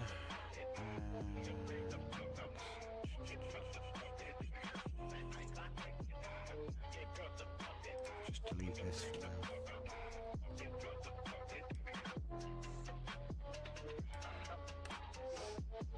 Yeah, it works enough, you know. So.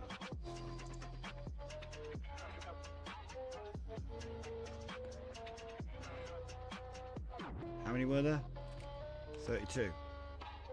Forgotten already.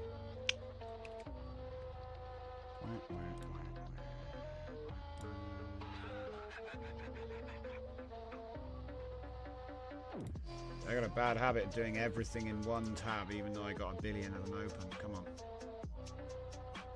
Done that. Ah, there it is. Yeah, it's 32.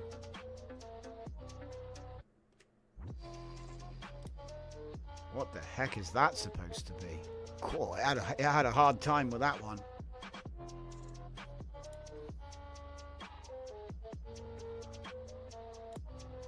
Okay. One more.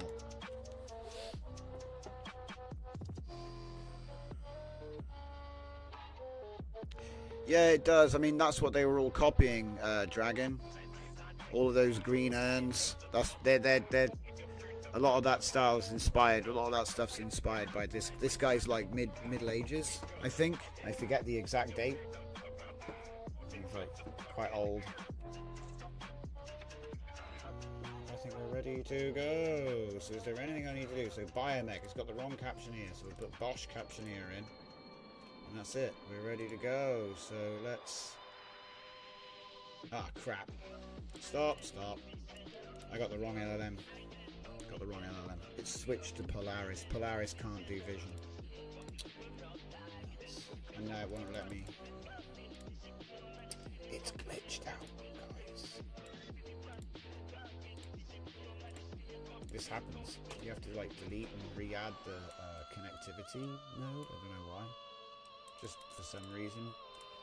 Either there are no models there when everything's fine, or you can't click on it like you just saw.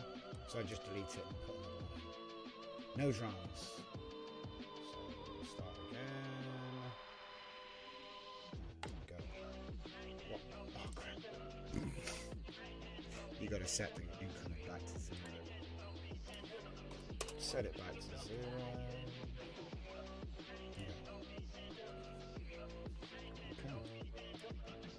Now if we have our attention right here, because the output image doesn't really matter, it's about syncing the text. And it's not going to show the trigger in front either, so it'll automatically do that. So, yeah, Bosch style. It gets added in later. So, Northern European... A woman in a pink robe. I mean, looks like stubble to me, but sure. It's a woman in a pink robe. Northern European fantastic realism tradition with luminous glazing and meticulous detail. Now, I'll say this. If you're doing this with a ChatGPT or a Sonnet or a Gemma or a Cloud, whatever. Sorry, not Gemma, Gemini. You will see much more detail in the prompts. This is something that's just limited by what you're using. I think actually Qwen2VL does a great job. So I'm not bothered about the length as long as it's accurate.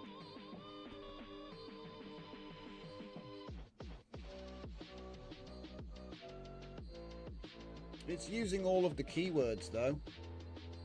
It's not as good as Sonnet at it though. I'll say that now. It's not as good as Sonnet. I don't think. But it's worth, like I said, it's worth doing it.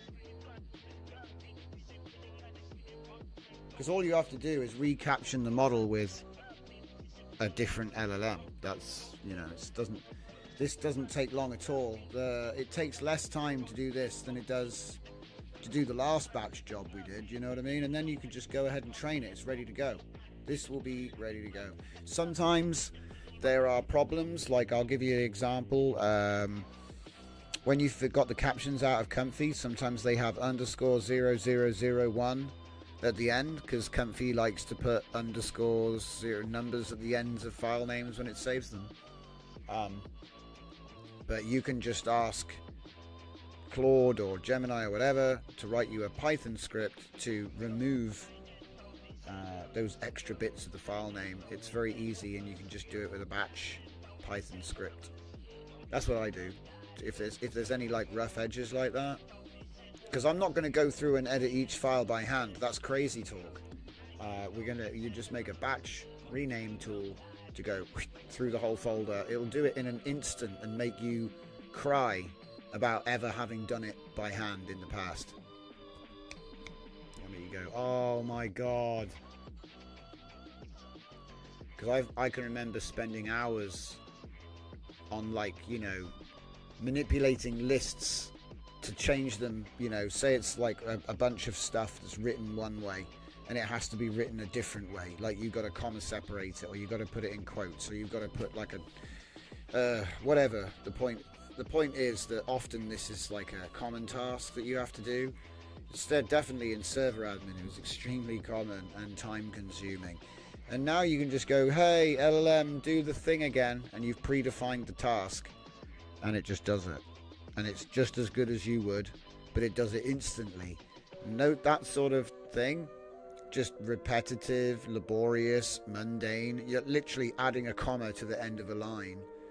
Obviously, that's what script's for. But in the past, if you don't know how to write Python, because before I knew how to write any Python, and now I don't even need to write Python, because the computer knows how to write Python. It's like a whole new thing. I love it. So you guys already know that. So yeah, we are doing the Bosch. We're hieronymizing things. I mean, it looks good. I think it looks good.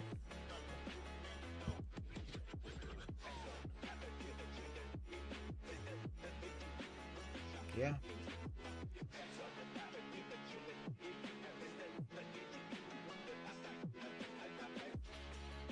$14 left, and then this one's in the bag. But let's have a little chat before we finish up here, because I've done an extra hour tonight because I just wanted to sort of nail this down for the few people that bothered to watch it. So thank you very much, everybody. I was trying to introduce my reverse captioning technique to you guys. Obviously the proof's in the pudding. The Geiger system works great. We're trying to repeat this experiment by creating the Bosch model. I may do a third model just to really bring it home. I'm hoping that this does work, you know, it should. I think it's going to be really good. I got a good feeling about it, but it's a question of actually, you know, you got to actually pull it off. So that's the current push. But if it does work, I'm going to try and falsify it by comparing it to the traditional way. So the Lauras will go up on Hugging Face, so you can expect that. But we've literally done a start to finish here. We did the deep research on the art. We did the dissemination of what that is. We turned it into the game where we can't say the main tag, namely the artist name. And this is in no way trying to... The funny thing is, some people might say, oh, why are you so concerned about not saying the name of the artist? Because in AI land, the name of the artist is a really big, heavy idea that kind of gets in the way of what you're necessarily trying to do, which is actually to trace those source essences back. So, like, why did Hieronymus Bosch make those? Why did he paint that way? Why was he interested in those things? And try to understand it from a different angle, and then break down what that is in terms of words, because that's all the LLM really knows is the words. Okay. And then once you've broken all of that down, you know, create this world of words which only describes that aesthetical form. And then by distilling that essence into an enhancer and a captioner, when we present those images to the captioner, it will tag them in a way that the enhancer will call up on command. It'll be dialed in, as they say. I'm a little bit worried about some of these enhanced images. I'm just looking at the thing behind me going, but it'll be okay. It'll be okay. We'll be fine. We'll just zoom out a little bit more. Oh dear. So I don't know what to do next. As you say, Terry Gilliam is pretty good, but we've kind of got, do you know what I mean? We've got this Geiger stuff. I'm trying to look for a different side of the triangle now, you know? Because the other thing is, like, it only works because you actually give it the right stuff. I've shown you the gaslighting technique in the past, which was basically like where you caption things wrong, you caption nonsense wrong, and then the model will bring that out and be able to generate that in the... It's kind of funny how it works. Gaslighting the clip, as they call it. But, oh look, it's finished. Okay. Alright, so yeah, like I said, I'll sort out the rest, because it probably will be a bulk renaming of the text files, put them in with the images, zip it up, chuck it on replicate, it'll be ready in half an hour to test. So you never know, you might see some outputs later on tonight. I don't know how long I'm going to be up for.